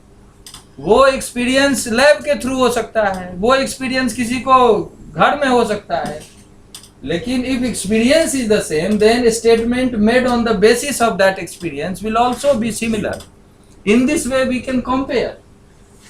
तो ये इस तरह से अभी ये बहुत आ गई है चर्चा में, सैकड़ों बुक्स साइंटिस्ट ने लिखी है, और ऐसा है कि धीरे धीरे विज्ञान जो है वो इस तरह के नज़दीक आता जा रहा है, क्योंकि दूसरे रिलीजन जो है वो साइंस में कम्पीट नहीं कर पा रहे हैं, वो सारी चीज़ें पीछे छूट गई है। लेकिन ये चीज़ जो है वो जैसे जैसे साइंस आगे बढ़ रहा है, बिल्कुल इसके, क्योंकि E=mc² के बाद तो ये तय हो गया ना कि मास एनर्जी है, एनर्जी एक है, एनर्जी की सिंगुलैरिटी पे सारी बात तय आ गई हो गई है। यूनिफिकेशन थियरी वगैरह ये सारी चीज ये बता रहे हैं। तो उपनिषद शुरू यहीं से करता है कि एक शक्ति है, एक शक्ति का ही सारा मैनिफेस्टेशन है। शक्ति कभी नष्ट नहीं होती, उसके जो मैनिफेस्टेशंस हैं उनके फॉर्म चेंज होते रहते हैं। ये साइंस में बात आ गई है। तो ये सारी चीजें जो है वो यहाँ ये साहित्य में है, और ये सारी चीज अवेलेबल है, बहुत सस्ती है, महंगी नहीं, ये 10-5 रुपये में एक उपनिषद मिलती है। तो भारतीय ज्ञान सदैव सस्ता है, क्योंकि ये इसका पर्पस लिबरेशन है, इसका पर्पस बिजनेस नहीं, ठीक है ना। तो ये टेक्स्ट हमारा है जिसको हम अगली क्लास से हम केनोपनिषद, पिछले में सबका एक विचार था, ये जो इसमें दूसरा है ना केनोपनिषद, सामवेद के तवलकार शाखा से रिलेटेड है, तो उसका हम थोड़ा टेक्सचुअल स्टडी करेंगे, और उसी कॉन्टेक्स्ट में जो आज के जो इश्यूज हैं उनको भी हम डिस्कस करेंगे जहाँ जरूरत पड़ेगी। ये बात क्या मैडम? 15 रुपए ब्रेक कर लीजिए, मैडम तो अभी फंसी हुई है कहीं ट्रैफिक में। ओमनाथ जी नहीं आएंगे? ओमनाथ जी को बुखार है, मीरा जी आ रही है लेकिन रास्ते में फंसी हुई है।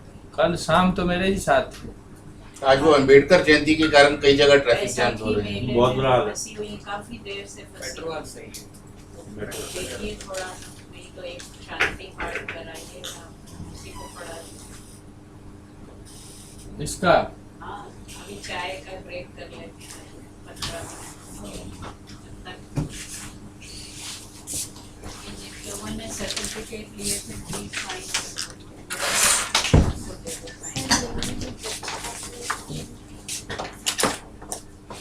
इनका है वैदिक साहित्य का इतिहास। गीता प्रेस से मिल जाएगी केनोपनिषद।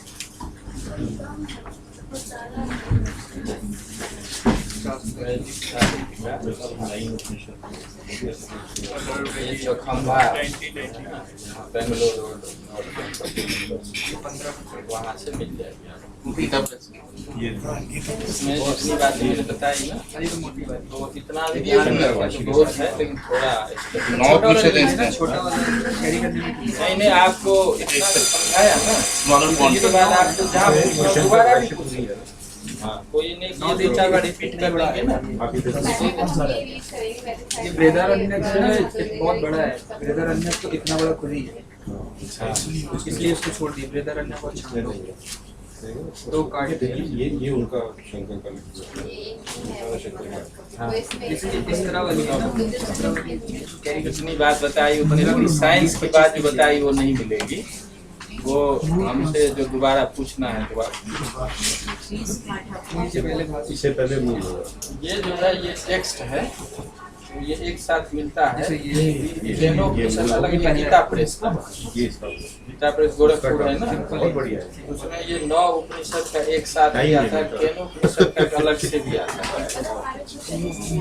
9 है, वो आप थोड़ा सा एक बृहदारण्यक अलग है, आपको दे देंगे। छांदोग्य अलग है, वो ज्यादा मोटी मोटी है इसलिए अलग अलग दिया। इसमें ना देखिए छोटी छोटी है, जैसे केनोपनिषद हम पढ़ेंगे ना